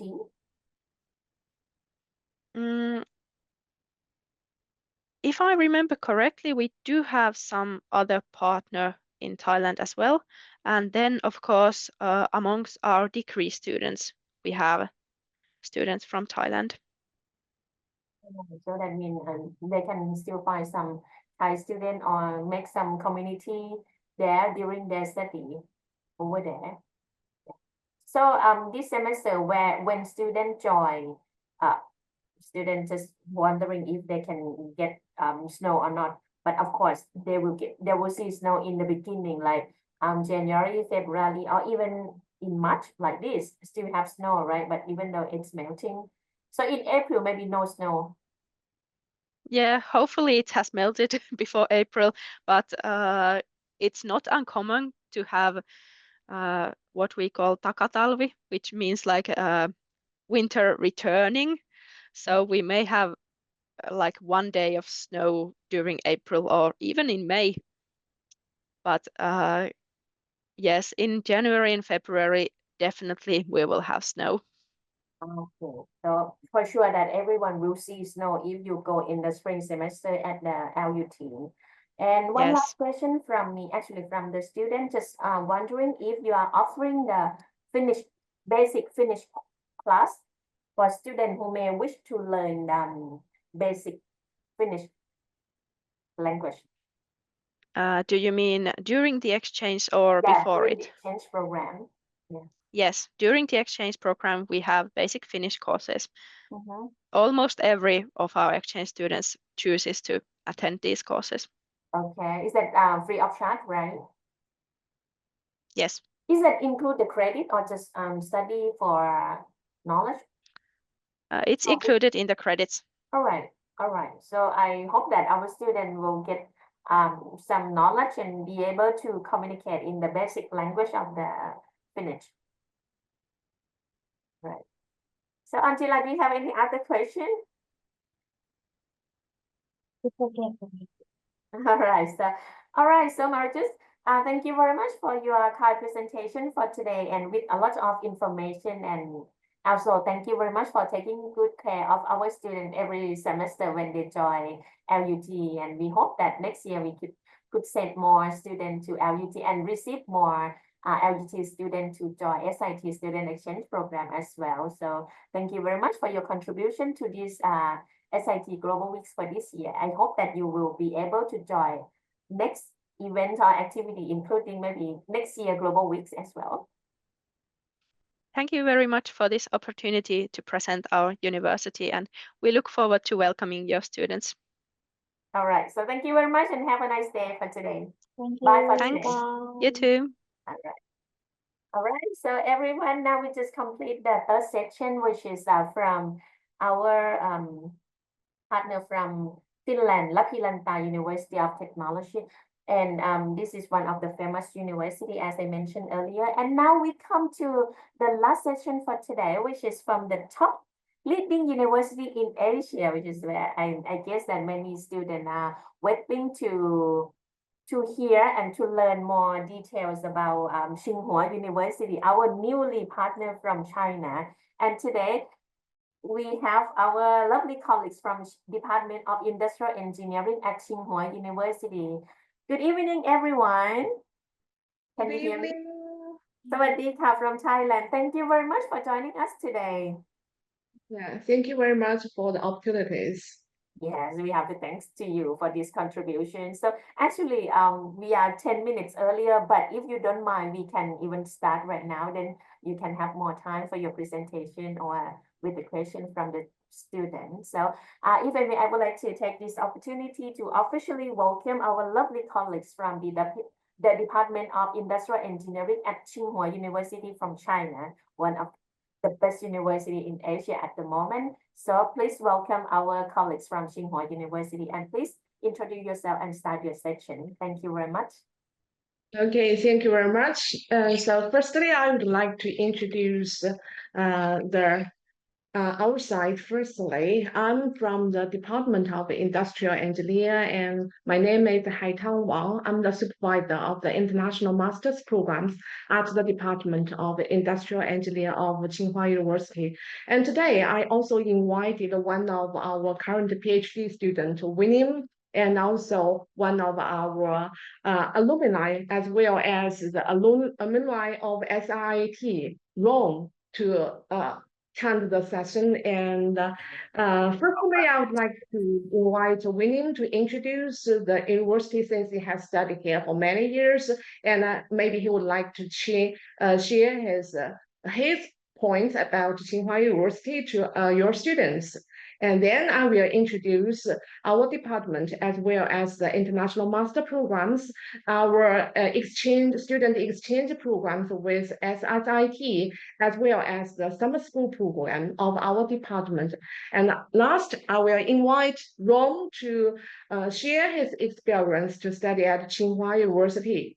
Okay, now let's thank you welcome very much. William. Okay.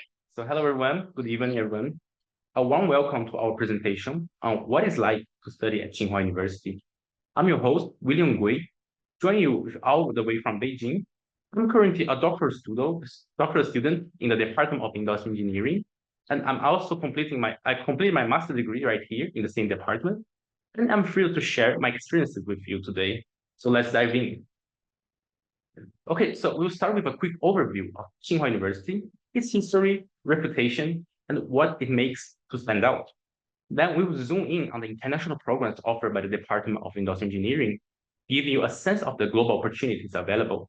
Next, we will take a look at the exciting summer schools options that bring diverse perspectives to campus.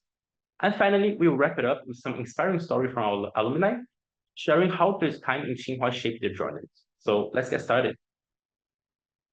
So why Tsinghua, in my opinion, is the best study destination in China?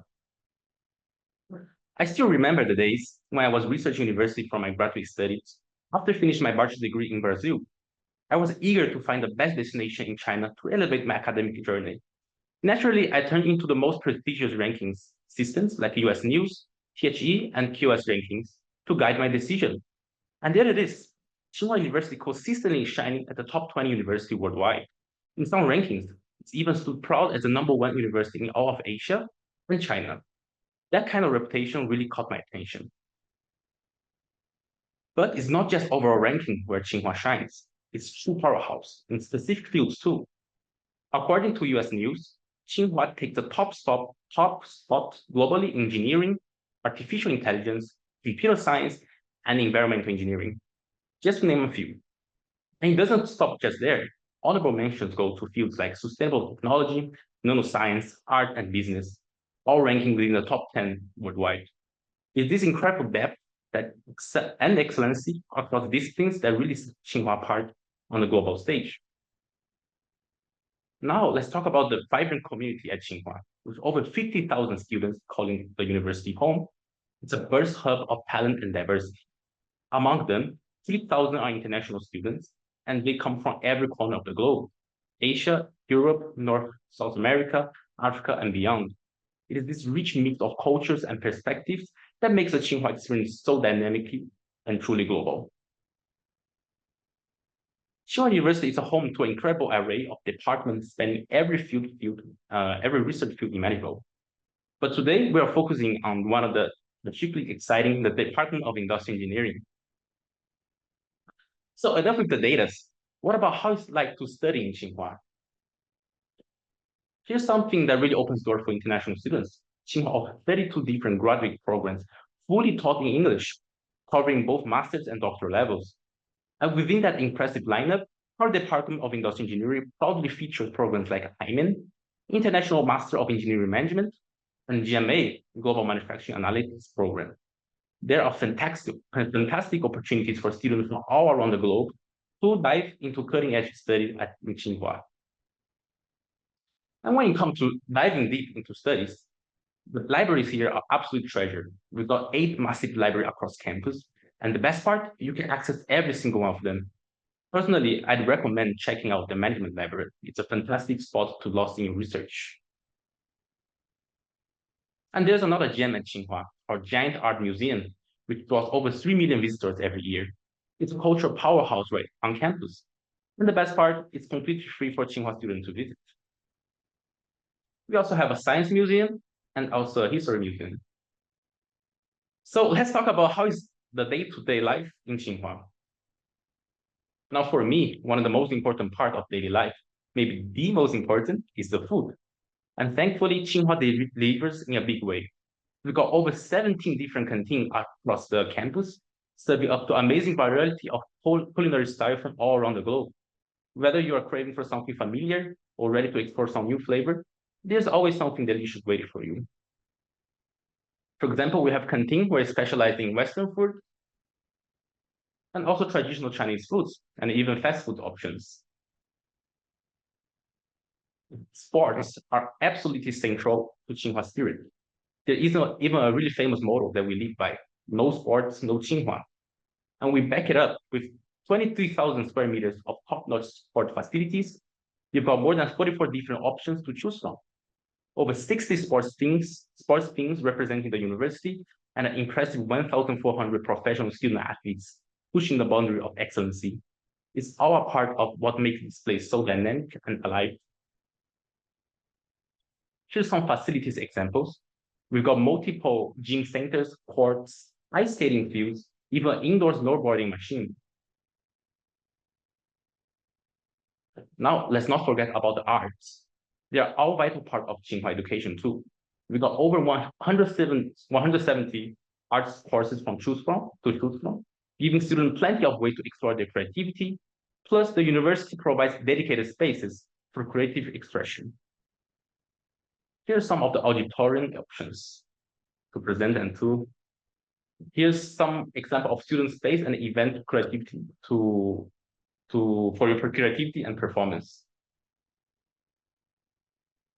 When it comes to living at Tsinghua, we got you covered with the newly renovated dormitories that are built for thriving, academically, creatively, and socially. Picture this: unlimited Wi-Fi, air conditioning, hot showers, dedicated study rooms, on-site gym, and so much more. It's all designed to make your day-to-day life comfortable and inspiring, so you can focus on what matters most. Here's some example of our dormitory buildings, common study areas, kitchen, and gym options.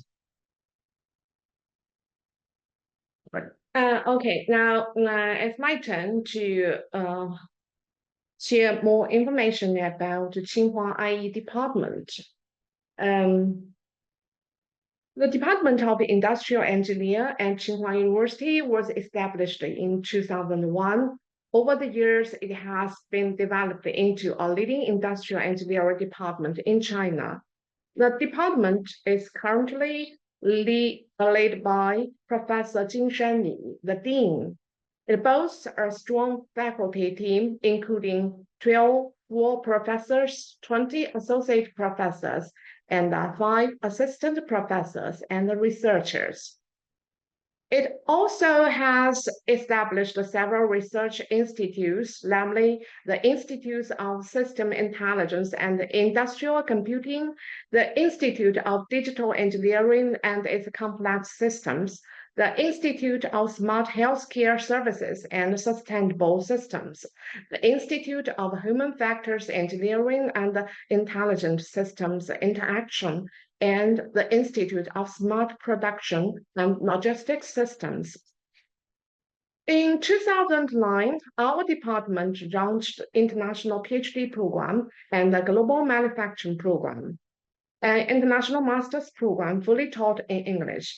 And in 2016, International Master of Engineering Management programs, which referred as IMEN program, was initiated. So next, I will introduce these 3 international graduate programs to you. Also, I will introduce our student exchange programs with SIIT, as well as our summer school programs to you.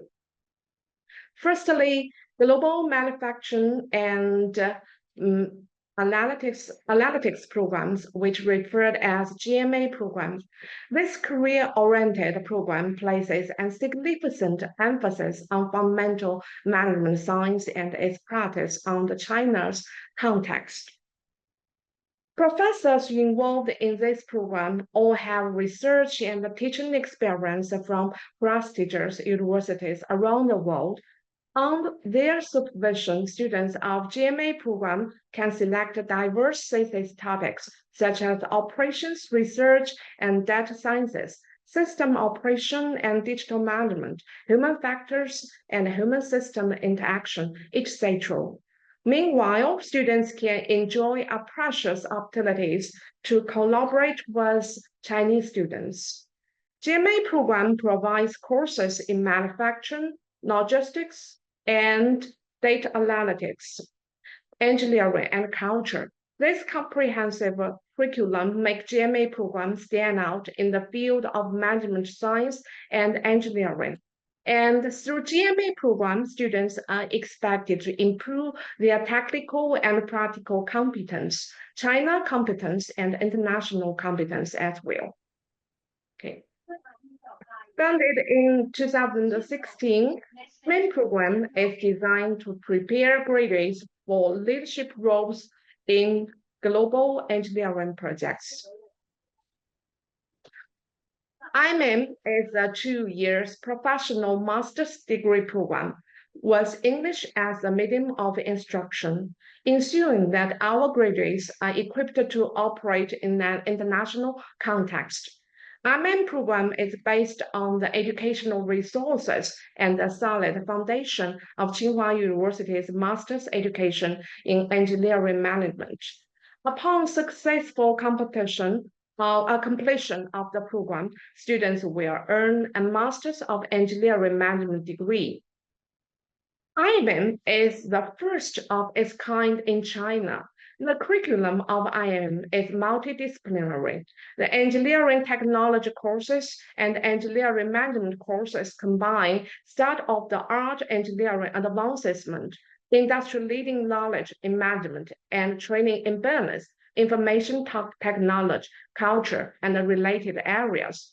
What's more, they are on-site practicum, immersion class, internship, and monographic study in the curriculum.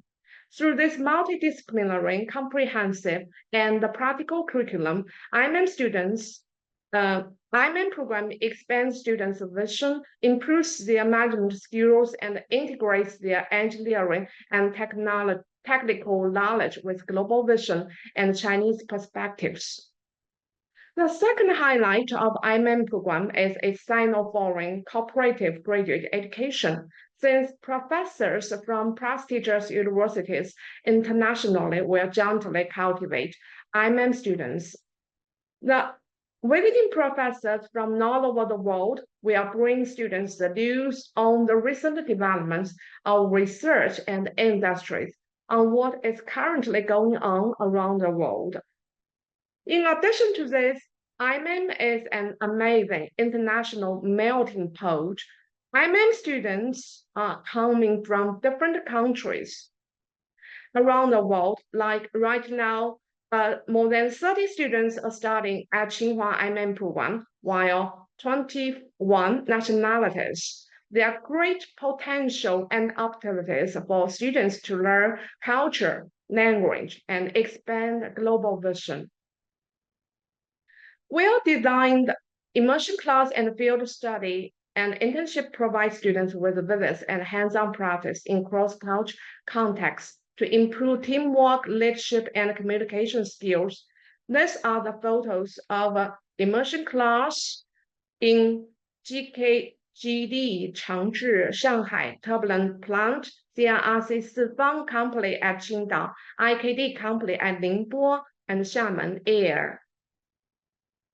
In addition, IMM program also provides students with assistantship. Students can work as English scenario TA for MEM students and help them improve oral English, which will promote their interaction with the domestic M program students. To improve their Chinese and cross-cultural communication skills. Also, IMM program will design a variety kinds of cross-cultural communication events, such as experience Chinese festivals, career development salon, cycling, outdoor barbecue, and so on, to promote their interaction with Chinese students, improve their cross-cultural competencies. Okay, now let's come to the PhD program. Initiated in 2009, our PhD program is a full-time endeavor that typically takes 3 to 5 years to complete. The medium of instruction of this PhD program is Chinese. The program focuses on management science and engineering, preparing graduates for impactful careers and in academia and industry. We offer a variety of research directions to cater to the diverse interests of our students. And currently, there are mainly 5 research directions. And in summary, our PhD program in engineering provides a solid foundation for advanced research in management science and engineering, with a focus on cutting-edge research directions and a supportive academic environment. Our program is an excellent choice for those looking to make a significant impact in their field. Next is the student exchange program of Tsinghua IE and SIIT. But before we come to the exchange program, I would like to introduce the academic calendar of Tsinghua to SIIT students. Normally, we have 2 semesters. The 4th semester will start from the early of September and will end in the late of January. And then there's the winter break. And the spring semester will start from the middle of February and it will last to the end of June. And then it's the summer break, which will till the end of the August. So as to the exchange program between Tsinghua IE and SIIT, each academic year, we would like to accept no exceed 5 students from SIIT, and the duration of the exchange can be 1 academic year or 1 semester. The exchange students shall pay regular tuition and other educational fees to SIIT, while Tsinghua will waive regular tuition and other educational fees for exchange students. The payment for all travel, housing, medical insurance, books, and other educational matters and subsistence cost shall be at the exclusive charge of the individual students, while Tsinghua will grant exchange students access to its facilities and services normally available to its own students. As to the admission procedures, SIIT is expected to select and nominate candidates to Tsinghua. And after we receive the list of candidates from SIIT, we will start the admission procedures based on the admission policies and rules and regulations of our university. Okay, and next is the summer school of our department. The Industrial Engineering and Data Analytics IDEA summer school is a 14 days summer school program. It providing participants with a general idea about industrial engineering and data analytics, as well as a basic understanding on the systematic operation mode of Chinese industries. It consists courses on the industrial engineering, data analytics, and engineering management, while exploring significant historical places and enterprises of Chinese logistics and manufacturing in Beijing and some other cities in China. This summer school program offers a unique opportunity for students to immerse themselves in academics, Chinese industry, culture, and society through both classroom and travel experiences. And you can see this is the tentative schedule of the 2025 IDEA summer school, which will start from July 5th and will end at July 18th.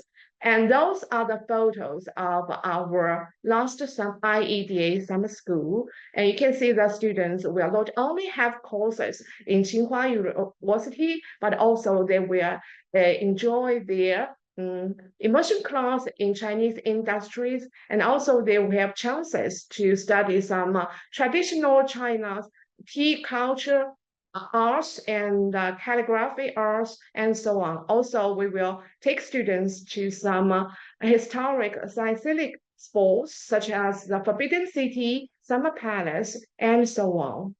And we welcome all the students to apply for our IEDA summer school as well as the students exchange program. And this is the contact of me. And if you have any questions about our international programs, the exchange programs with SIIT, as well as our summer school program, please contact with me. And now, as Ron's turn, he will share his experience at Tsinghua University. Okay. Okay.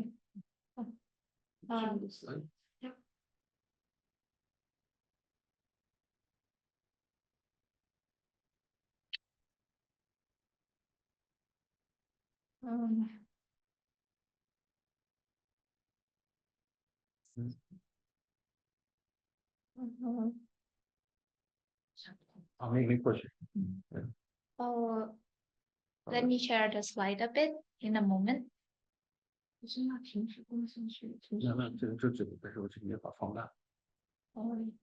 Maybe I can share. Okay, so thank you, Ms. Wang and William, for the nice introduction. I am an alumni of SIIT and also alumni of Tsinghua University. So today I want to share my experience, how it's like to come and be a student of Tsinghua University at the Industrial Engineering department. And because I saw most of the participants be Thai, so I want to I want to bring myself back into the old time a bit. So I will be speaking Thai through my session. So ก็สวัสดีทุกคนนะคะก็เป็นศิษย์เก่า SIIT ค่ะรุ่นที่27ซึ่งอันนี้ชื่อรุ้งเรียนจบเมื่อปี2022ค่ะแล้วก็มาเรียนโทที่ชิงหวาเป็นเวลา2 ปีค่ะซึ่งถามว่าทำไมถึงมาเลือกเรียนที่ชิงหวาอันนี้คิดว่าทางมิสหวังแล้วก็เพื่อนวิลเลียมเขาได้อธิบายไปแล้วว่าเนี่ยมันเป็นเบอร์ 1ของไชน่าแล้วก็มีแคมปัสที่สวยงามแล้วก็มีฟาซิลิตี้ที่ดีมากๆโดยส่วนตัวก็เลยอยากจะมาแชร์ประสบการณ์ว่าการเรียนการสอนเป็นยังไงการใช้ชีวิตเป็นยังไงการปรับตัวเนี่ยในฐานะที่เราเป็นนักเรียนไทยที่มาอยู่ต่างประเทศเนี่ยมันเป็นยังไงบ้างค่ะก็ก่อนอื่นอยากจะเล่าถึงการเรียนการสอนว่ายากไหมมีความคล้ายคลึงหรือต่างกับที่ SIT ยังไงบ้างก่อนอื่นก็คือมันเป็นที่เราจะมา exchange อะค่ะมันจะเป็นมาจอยกับ international program เพราะฉะนั้นภาษาที่ใช้ในการสอนเนี่ยก็จะเป็นภาษาอังกฤษเรื่องนี้ก็ไม่มีปัญหาเลยบรรยากาศมันจะคล้ายกับที่ SIT มากๆทีนี้ในส่วนเนื้อหาเรียนเนี่ยถามว่ายากไหมเราพอจะทำได้ไหมอันนี้คิดว่ามันแบบว่าเราสามารถทำได้ค่ะถึงแม้ว่าที่มาเรียนมันจะเป็นคณะ IE เป็นหลักแต่ว่าอย่างมันก็จะมีเพื่อนของตอนที่พี่มาเรียนเองอะค่ะมีเพื่อนหลายคนที่เขามีแบ็กกราวด์มาจากหลายสาขาของทางวิศวกรรมเขาก็สามารถที่จะปรับตัวแล้วก็ผ่านไปได้เหมือนกันพวกสอบพวกทำงานกลุ่มพวก assignment อะไรพวกนี้ไม่ยากเราสามารถที่จะปรึกษาแล้วก็พูดคุยกับเพื่อนได้เสมอค่ะนอกจากนี้เนี่ยก็มีกิจกรรมด้วยอย่างเช่นมีคาบหนึ่งของพี่เนี่ยที่อาจารย์เขาก็พาไปดู company visit ก็มีโอกาสได้ไปดูบริษัทดังของจีนอย่างเช่นอันนี้ในรูปก็เป็นบริษัทเหมยถวนซึ่งเป็นบริษัททำ delivery ที่ใหญ่ที่สุดของจีนแล้วก็มีการพาไปฟิลทริปหรืออารมณ์เหมือนทัศนศึกษาค่ะสถานที่ที่มันในปักกิ่งอย่างอันเนี้ยเขาก็พาไปดูเป็นศูนย์อุตสาหกรรมเก่าที่เขาเปลี่ยนเป็นสนามกีฬาทางฤดูหนาวสำหรับโอลิมปิกเมื่อปี 2008 ก็เป็นทัศนศึกษาที่น่าสนใจมากๆแล้วทางคณะก็มีจัดเหมือนทริปไปเที่ยวด้วยตอนนั้นเป็นช่วงตรุษจีนพี่ก็มีโอกาสได้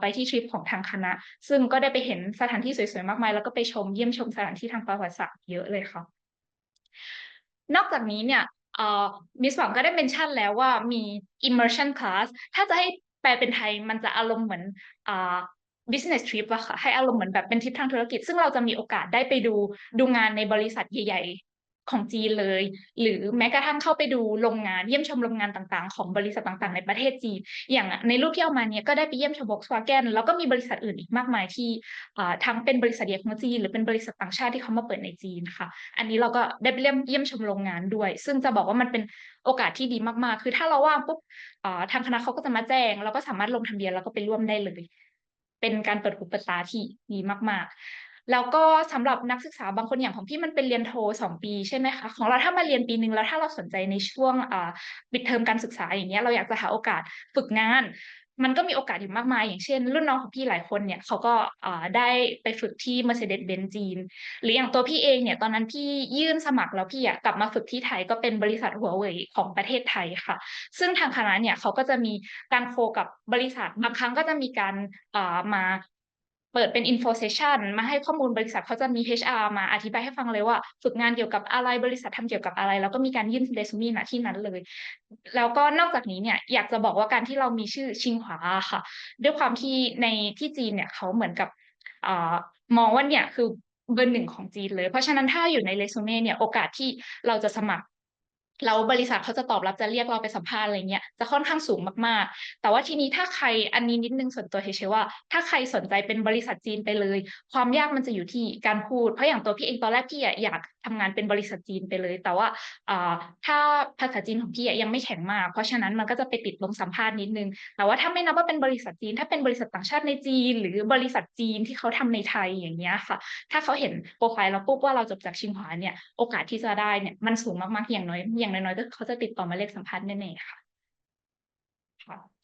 ต่อจากนี้ก็มีเรื่องกิจกรรมคือแน่นอนว่าเราก็ไม่ได้เรียนทำงานฝึกงานอย่างเดียวมันก็มีกิจกรรมเยอะมากซึ่งมันก็มีทั้งของคณะแล้วก็ของมหาลัยเนี่ยก็จะมีทั้งจัดสัมมนาในแบบหลากหลายวิชามากๆบางทีเขาก็เชิญprofessor หรือว่า speaker จากต่างประเทศดังๆมาพูดในเรื่องต่างๆที่น่าสนใจมีทั้งกิจกรรมทางวัฒนธรรมที่ถ้าสมมติเราอยากจะหาเพื่อนคนจีนเพิ่มมากขึ้นเราก็ติดตามช่องทางข้อมูลของทางมหาลัยไว้เราก็จะสามารถแบบว่าไปจอยตามกิจกรรมพวกนี้ได้นอกจากนี้มันก็มีพวกโชว์พวกปาร์ตี้อย่างอันนี้ส่วนตัวพี่ก็ชอบมากๆกาล่าไนท์อันนี้เป็นเหมือนหนึ่งในอีเวนต์โชว์ที่ใหญ่ที่สุดทุกในแต่ละปีของทางมหาลัยซึ่งจะเป็นงานที่นักศึกษาต่างชาติเนี่ยเขามาจัดแสดงมาร้องเพลงเป็นงานเพื่อฉลองก่อนจบปีในแต่ละปีค่ะ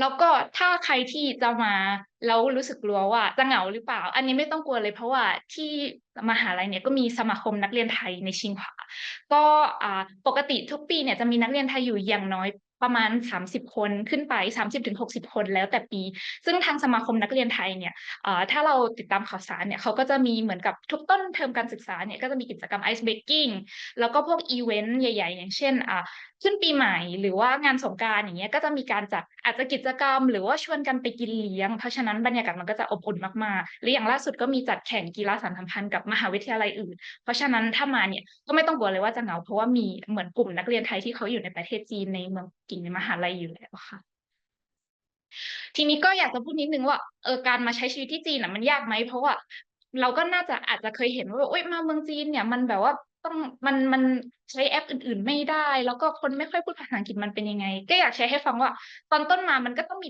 ตัวนิดหน่อยอยู่แล้วอย่างเช่นเรื่องที่เขาเป็น cashless society เราก็เห็นว่าที่ไทยเนี่ยเรามีทั้งรับ WeChat Pay Alipay สำหรับนักท่องเที่ยวจีนอยากจะบอกว่าที่นี่ก็เป็นอย่างนั้นเหมือนกันค่ะเพราะฉะนั้นเรื่องพวกนี้เราต้องเตรียมมาให้ดีแบบไม่ใช่ว่าแค่แลกหยวนมาแล้วมันจะใช้ได้ตลอดมันจะสะดวกกว่ามากถ้าเราแบบว่าใช้แอปพวกนี้เป็นนอกจากนี้เรื่องภาษาเนี่ยก็จะต้องปรับตัวนิดหน่อยเพราะว่าจีนเป็นประเทศที่ถ้าพูดถึงทั่วไปตามท้องถนนเนี่ยคนเขาจะไม่ค่อยพูดภาษาอังกฤษกันมันก็ต้องเตรียมนิดนึงมาเราก็ต้องมีแอปแปลภาษาแล้วเราก็แบบว่าเหมือนเตรียมที่ทำใจไว้ว่าเราคุยกับเขาเนี่ยมันจะมี language barrier อยู่นะเราอาจจะต้องแบบคุยสื่อสารกับเขาผ่านทางแอปนี้นะแต่ว่าด้วยความที่มันเป็นดิจิทัลมันเป็น cashless society เป็นดิจิทัลอีโคซิสเต็มที่แบบดีมากๆส่วนใหญ่ก็ไม่ค่อยมีปัญหาค่ะสามารถแบบว่าคุยกันรู้เรื่องไปไหนมาไหนได้ในเรื่องของแอปต่างๆเนี่ยอันเนี้ยก็เตรียมตัวก่อนมาอาจจะแบบเลือกโหลด VPN หรืออะไรอย่างนี้ไปแล้วอยากจะบอกว่าถ้ามาไทยถ้ามาอยู่จีนแล้วเราพอเราเริ่มคุ้นใช้พวกแอปของเขาอย่างพวกเถาเป่าหรือว่าโ抖音ของจีนเองเสี่ยวหงซูอะไรพวกนี้มันจะสนุกมากเพราะว่ามันเหมือนเปิดอีกโลกหนึ่งเลยเราจะช้อปปิ้งเราจะดูคอนเทนต์ของเขาได้แบบว่าหลากหลายมากๆค่ะนอกจากนี้มาจีนเนี่ยก็จะต้องเดินเยอะมากๆอย่างเช่นชิงหวาเนี่ยใหญ่กว่าที่ธรรมศาสตร์อย่างพี่จากหอพักไปที่คณะมันจะประมาณ1 กิโลนิดๆพี่ก็ปั่นจักรยานเดินไปอะไรก็ตามแต่เพราะฉะนั้นมาอยู่จีนเนี่ยคุณจะแข็งแรงขึ้นมากแน่ๆเพราะฉะนั้นก็มีต้องปรับตัวนิดหน่อยแต่หลังจากปรับตัวและได้แล้วเนี่ยรับประกันว่าสนุกแน่นอนค่ะค่ะแล้วก็พอหลังจากปรับตัวปุ๊บพอเราเริ่มคุ้นแล้วว่าเราจะเดินทางด้วยพวก public transportation ยังไงจะจ่ายเงินยังไงทีเนี้ยเราจะสามารถเที่ยวเองได้ซึ่งในจีนในปักกิ่งเนี่ยมันก็มีสถานที่สวยๆเยอะมากอย่างอันนี้พี่ก็ไปเที่ยวมาหมดแล้วพระราชวังต้องห้ามหรือถนนคนเดินเฉียนเหมือนมันเป็นเหมือนถนนช้อปปิ้งมีของกินอย่างเงี้ยค่ะสวนสัตว์หรือแม้แต่กำแพงเมืองจีนก็ไปมาแล้วค่ะก็มีที่สวยๆเยอะมากนอกจากนี้เนี่ยถ้าเรามาอยู่เราเหมือนมีวีซ่าแล้วอะค่ะเราก็สามารถไปเที่ยวเมืองอื่นได้ด้วยซึ่งประเทศจีนเนี่ยเขาใหญ่มากๆเวลาเราไปแต่ละเมืองเนี่ยอย่างปักกิ่งมันอยู่ทางตอนเหนือหน่อยๆใช่ไหมคะถ้าเราลงมาทางตอนใต้เนี่ยโอ้โหไว้เมืองบรรยากาศคนมันต่างกันโดยสิ้นเชิงเลยค่ะหรือถ้าไปทางตะวันตกก็จะเป็นอีกบรรยากาศหนึ่งเหมือนกันอย่างอันเนี้ยพี่ก็ได้มีโอกาสได้ไปอย่างหนานจิงเป็นเมืองหลวงเก่าของจีนก็มีความเมืองโบราณที่แตกต่างไปจากปักกิ่งนิดนึงเทียนจินเนี้ยก็เป็นเมืองที่มีไว้ค่อนข้างยุโรปพี่ไม่แน่ใจว่าเหมือนเขาเคยเป็นเมืองขึ้นหรืออะไรหรือเปล่าหรือว่ามีคนยุโรปมาตั้งรกรากเยอะแต่ว่าก็คือบรรยากาศเหมือนเที่ยวยุโรปน้องๆยุโรปเลยค่ะจีอันก็เป็นเมืองเก่ามีสุสานจินซีฮ่องเต้พี่ก็ไปมาแล้วเพราะว่าอยากเห็นมากหรือกุ้ยหลินอันนี้ก็จะดังมากในเรื่องธรรมชาติค่ะก็ประมาณนี้ก็นี่ก็คือประสบการณ์ที่พี่ได้มาใช้ชีวิตอยู่ที่จีนมาเรียนเพราะฉะนั้นก็ถ้ามีคำถามอะไรเพิ่มเติมก็สอบถามได้เลยนะคะขอบคุณมากค่ะ Thank you, Ron, and thank you, Winnie, very much. Yeah.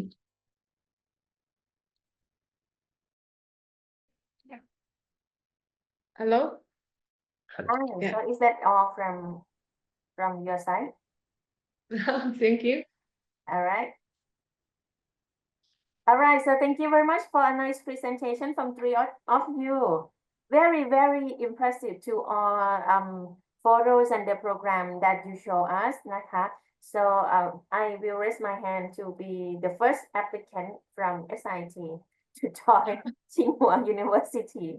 Yeah, so today I'm here with my colleagues here, Shantisha and also Anjira, who takes care of our exchange students. So I think that they might have some question to ask you because this year Tsinghua is our newly partnership, and it seems that many students are interested in not only joining the exchange program, but maybe to pursue their study in the master level or doctoral level. And also today we have Pirung, our alumni from IE program, to inspire our students to our student today. So for those who don't want to spend in the whole semester, you may just try first with the summer school, just only maybe 2 weeks in July, which is the good timing because July is our semester break as well.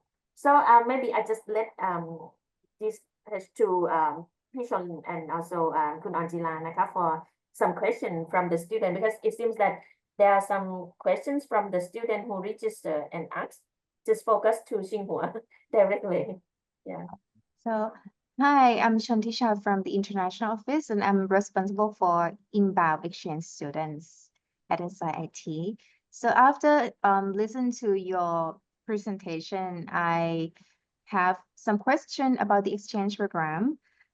First, I would like to ask about the English proficiency certificates. Do you require our students to submit the certificate, English proficiency certificate, to join the exchange program? Yes, normally you should be nominated or by your selected and nominated by SIIT. And after we received the list from SIIT, we will start our admission procedures. And if you are admitted by our exchange program, we will send a link of the application platform for you to submit all the required documents. And I think that means English proficiency score Yes, is one of the requirements. Yeah. And such as your enrollment certificate, transcripts, and English proficiency certificate as well. Yeah. Do you have the specific score? Yeah. But if your bachelor's degree was fully taught in English, then maybe SIIT can provide you with an English proficiency certificate, and then that can be in equivalence to the TOEFL or IELTS transcripts. Okay. Is there a minimum score requirement? For the minimum score, I suppose for TOEFL, it should be more than 19.4, and for IELTS, it should be more than 7. Yeah, at least 7. Or Because all courses were fully taught in English. So if you are not proficiency in English, you cannot catch the courses. Yeah. So that means in case if they don't have official English score, certificate letter from SIT to certify that all courses are English, all courses are conducted in English is sufficient, right?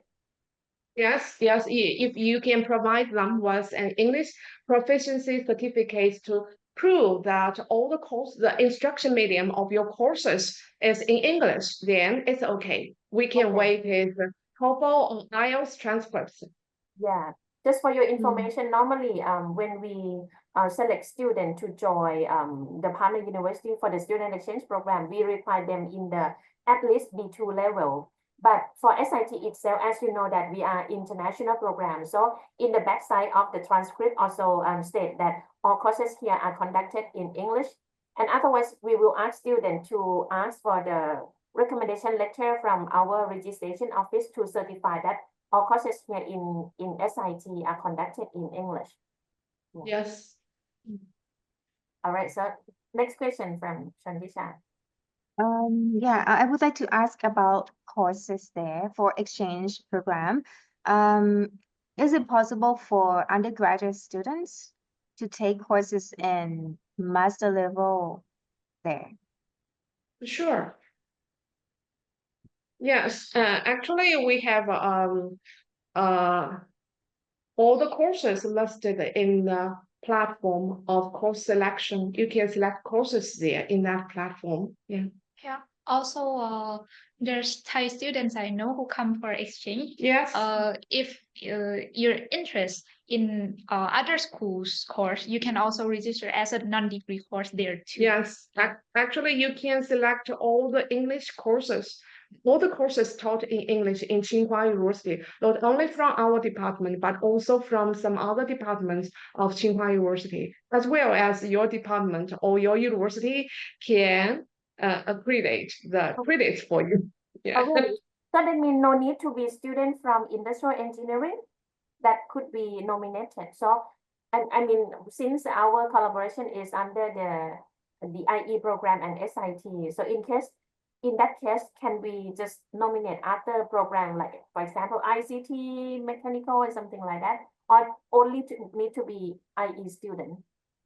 Actually, we just recognize the list from SIIT. We don't know which department. We don't care which department the students are in. Yeah. As long as the list is sent by SSIT, it's okay. So that means they can choose any program in Tsinghua University, right? I think it means that because student from SIT will come for exchange for 1 year, right? So normally we have course we have to take according to our curriculum. That's for sure. But so mainly we more suggest student from IE students. From IE department, because here we can guarantee for IE department that we can provide you for sure the IE course. However, if students from other department interest, they can apply too, but that's depends on how they manage their course credits and curriculum, that to be accredited by SIT, that depends on them. But what I mentioned about took other course outside the IE department, that mean if for IE students, if they come, they maybe need to take 5 courses under the IE department, which can be accredited by SIT, and then their interest in other course. For example, maybe they want to study Chinese language. But whether SIIT can accredit that course, the credits of that course. Yeah, it's depend on you. So that will be depends on the student plan and SIIT. Yeah. So we more recommend IE students since the course and the curriculum by SIIT will be much similar. But student other department are welcome to join, but we cannot guarantee for the accredit of the credits and all. That will be have to be managed by the student and SIIT. So that means mostly recommended for the IE student to be nominated. But in case if some student from other program may interest, if I understand, they should find some course in IE at Tsinghua, and they can get another course another department, for example, Chinese language or any other department. But whether or not they can transfer, it depends on the, I mean, they have to discuss with the academic program. Depends on whether there can be the credit, whether the credits of the course can be recognized by SIIT. Yeah, it depends on you. We just know that we can provide what kind of courses. Yeah, but we don't know whether these courses can be accredited by SIIT or other home institute. Yeah. Okay. So it depends on the home institution for accreditation. Yeah, it depends on the home institutes. Okay. So how can they get the list of courses or, for example, fact sheet or the details that they can get more details about the student exchange program and list of courses? So after the students were admitted by us, we will send them the course registration platform. They can find all the courses resources in that platform. And first, I can send you a list of all the English courses provided by our university. Yes, Maybe please. you can select some courses from them. Yes, please. Okay. Yeah, list of course or fact sheet, because start from next month we will call for the application, so students can get the information to support for their decision making. Yes. Okay, I will see you later. Yeah, thank you. So any question else from our side? Yes, I have a question about, do you have something like the buddy program or buddy system or tutor program to take care of exchange students? So this part for the IE department and Tsinghua, it's a bit different from SIIT system. I know that for SIIT, for exchange student, we provide Thai buddy for them to take care or maybe introduce them a bit about the institute. Here we don't have buddy provided by our department or the university itself, but there's like program organized by students, like Chinese students inside the university. So if the student who come interest, they can follow for the news and join those activities. It's more like activities, but we don't have like official buddy system here.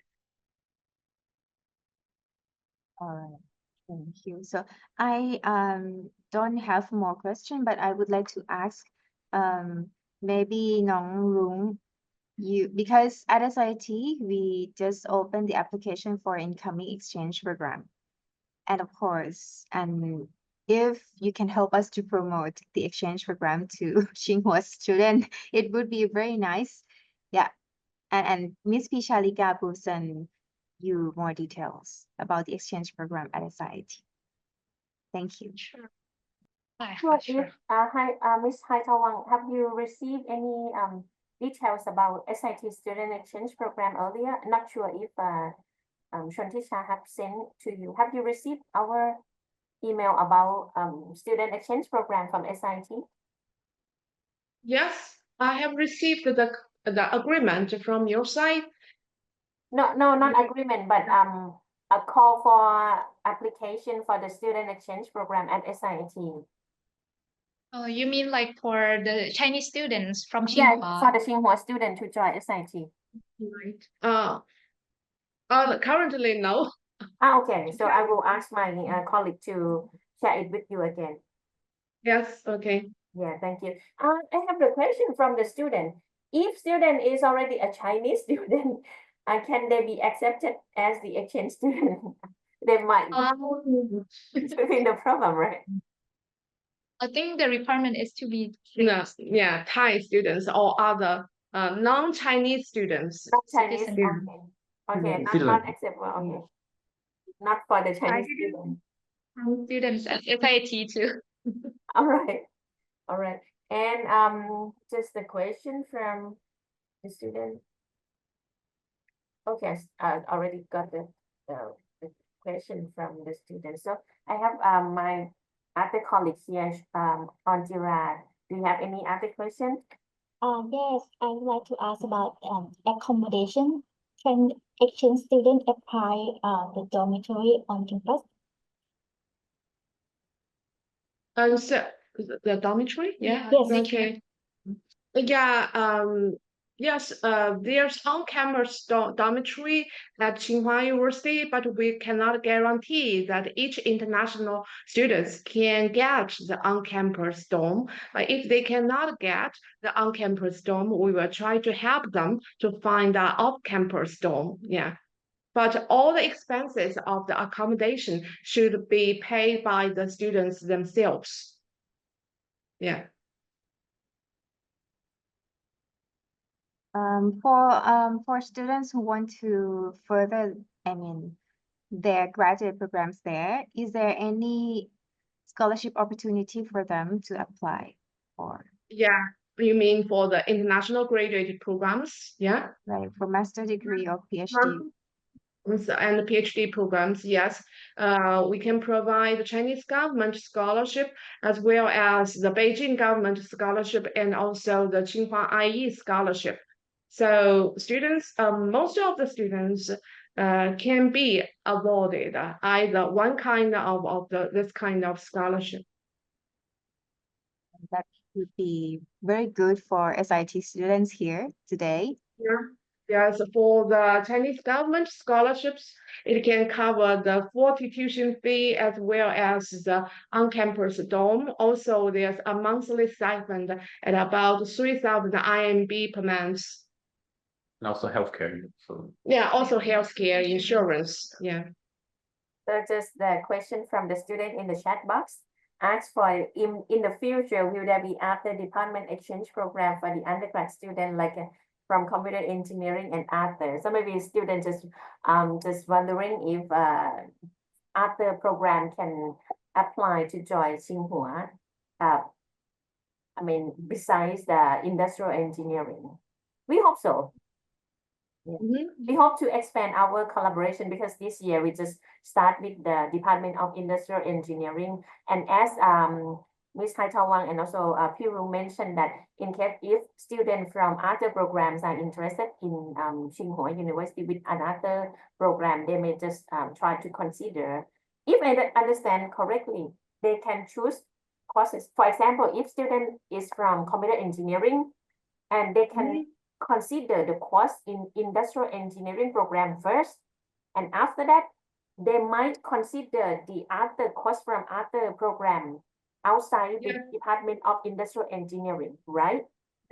Yes. Yeah, but just recommendation that okay, student from industrial engineering maybe get some priority first, but in case if students are from other programs, they may consider another list of course from other program, which you may help to connect to other school or other department, if I'm right. Yeah. Okay. So our courses is not only from our department, but also from some other departments. So the student from SIIT can select, but whether these courses can be recognized by SIIT is up to you. Yeah. Yeah. So it's SIT side to consider or about the accreditation. Actually we are running out of time, but we still have some questions from the students. So seems that Tsinghua today is very popular among SIT students. Is it even to be the last university for today? Student said that I have heard that studying in China is quite intense and competitive. I would like to ask Piru, what do you think if comparing to Thai education? Okay, Piru have to answer this. The good thing is it's true that the competition in China is high, but the good thing is we mainly study in the international programs and course. So we will be mainly study with the international students. So I think the atmosphere is adjustable. It's not as competitive compared to the environment among Chinese students. But I do feel that compared to study in SIT in Thai University in general, the workload here is higher because the professor, they are Chinese they're all Chinese professors, right? So they also expect from you too. So the style here, they will provide you assignments because they want you to improve by learning through these assignments. So the workload may be a little bit higher than in Thailand, but overall it's like I think it's fun because we study with other international students. So it's very nice to like learn with them, share with them, even with like lots of homework. It's like we gather together and try to do this homework and pass through them together. So I think it's a nice experience. So thank you, Piru, for a very clear answer for this. And I think that competitive means you need to active all the time. So make yourself active, yeah, and have fun during your study. All right, so yeah, such a fruitful discussion and meeting today, even over the time. So on behalf of SIT, thank you very much to Ms. Hai Chao Wang, to William, right, and also to Pi Rung or Nong Rung, SIT alumni. We really appreciate for your contribution for today. And this is the first year of our collaboration start, and also we can see that Tsinghua and also Tsinghua University is very famous among SIT students, and I hope that we will be able to send the qualified SIT student to join Tsinghua University, not only for the student exchange program, but maybe for the summer school or further their studies. So thank you very much in advance for welcoming our student. And also, I will ask Chantisha to share the information of SIT Student Exchange Program to welcome Tsinghua student to join us, because I really believe that once we have the student to join in the host university, that will be the good point to promote the university among the students. So let's hope that we can continue our active academic activities on both sides. All right. Yeah, I did. I already sent an email to her just 2 minutes ago. Okay. Yeah. Thank you very much for today. Thank you. Okay, สวัสดีค่ะ Have a nice day ค่ะ All right, so everyone, now we complete the section for today, which is the fully full university for today. And don't forget that tomorrow we have 3 more university, and tomorrow is the last day for our SIT Global Weeks. And please keep in mind that we will recap on the programs, including the student exchange program that we will announce and call for the application starting from the 1st of April. So stay tuned and please help to promote the program for tomorrow to your friend, your senior, to your junior to come and join us for tomorrow. So thank you very much everyone for joining us today. Have a nice evening and see you tomorrow. สวัสดีค่ะ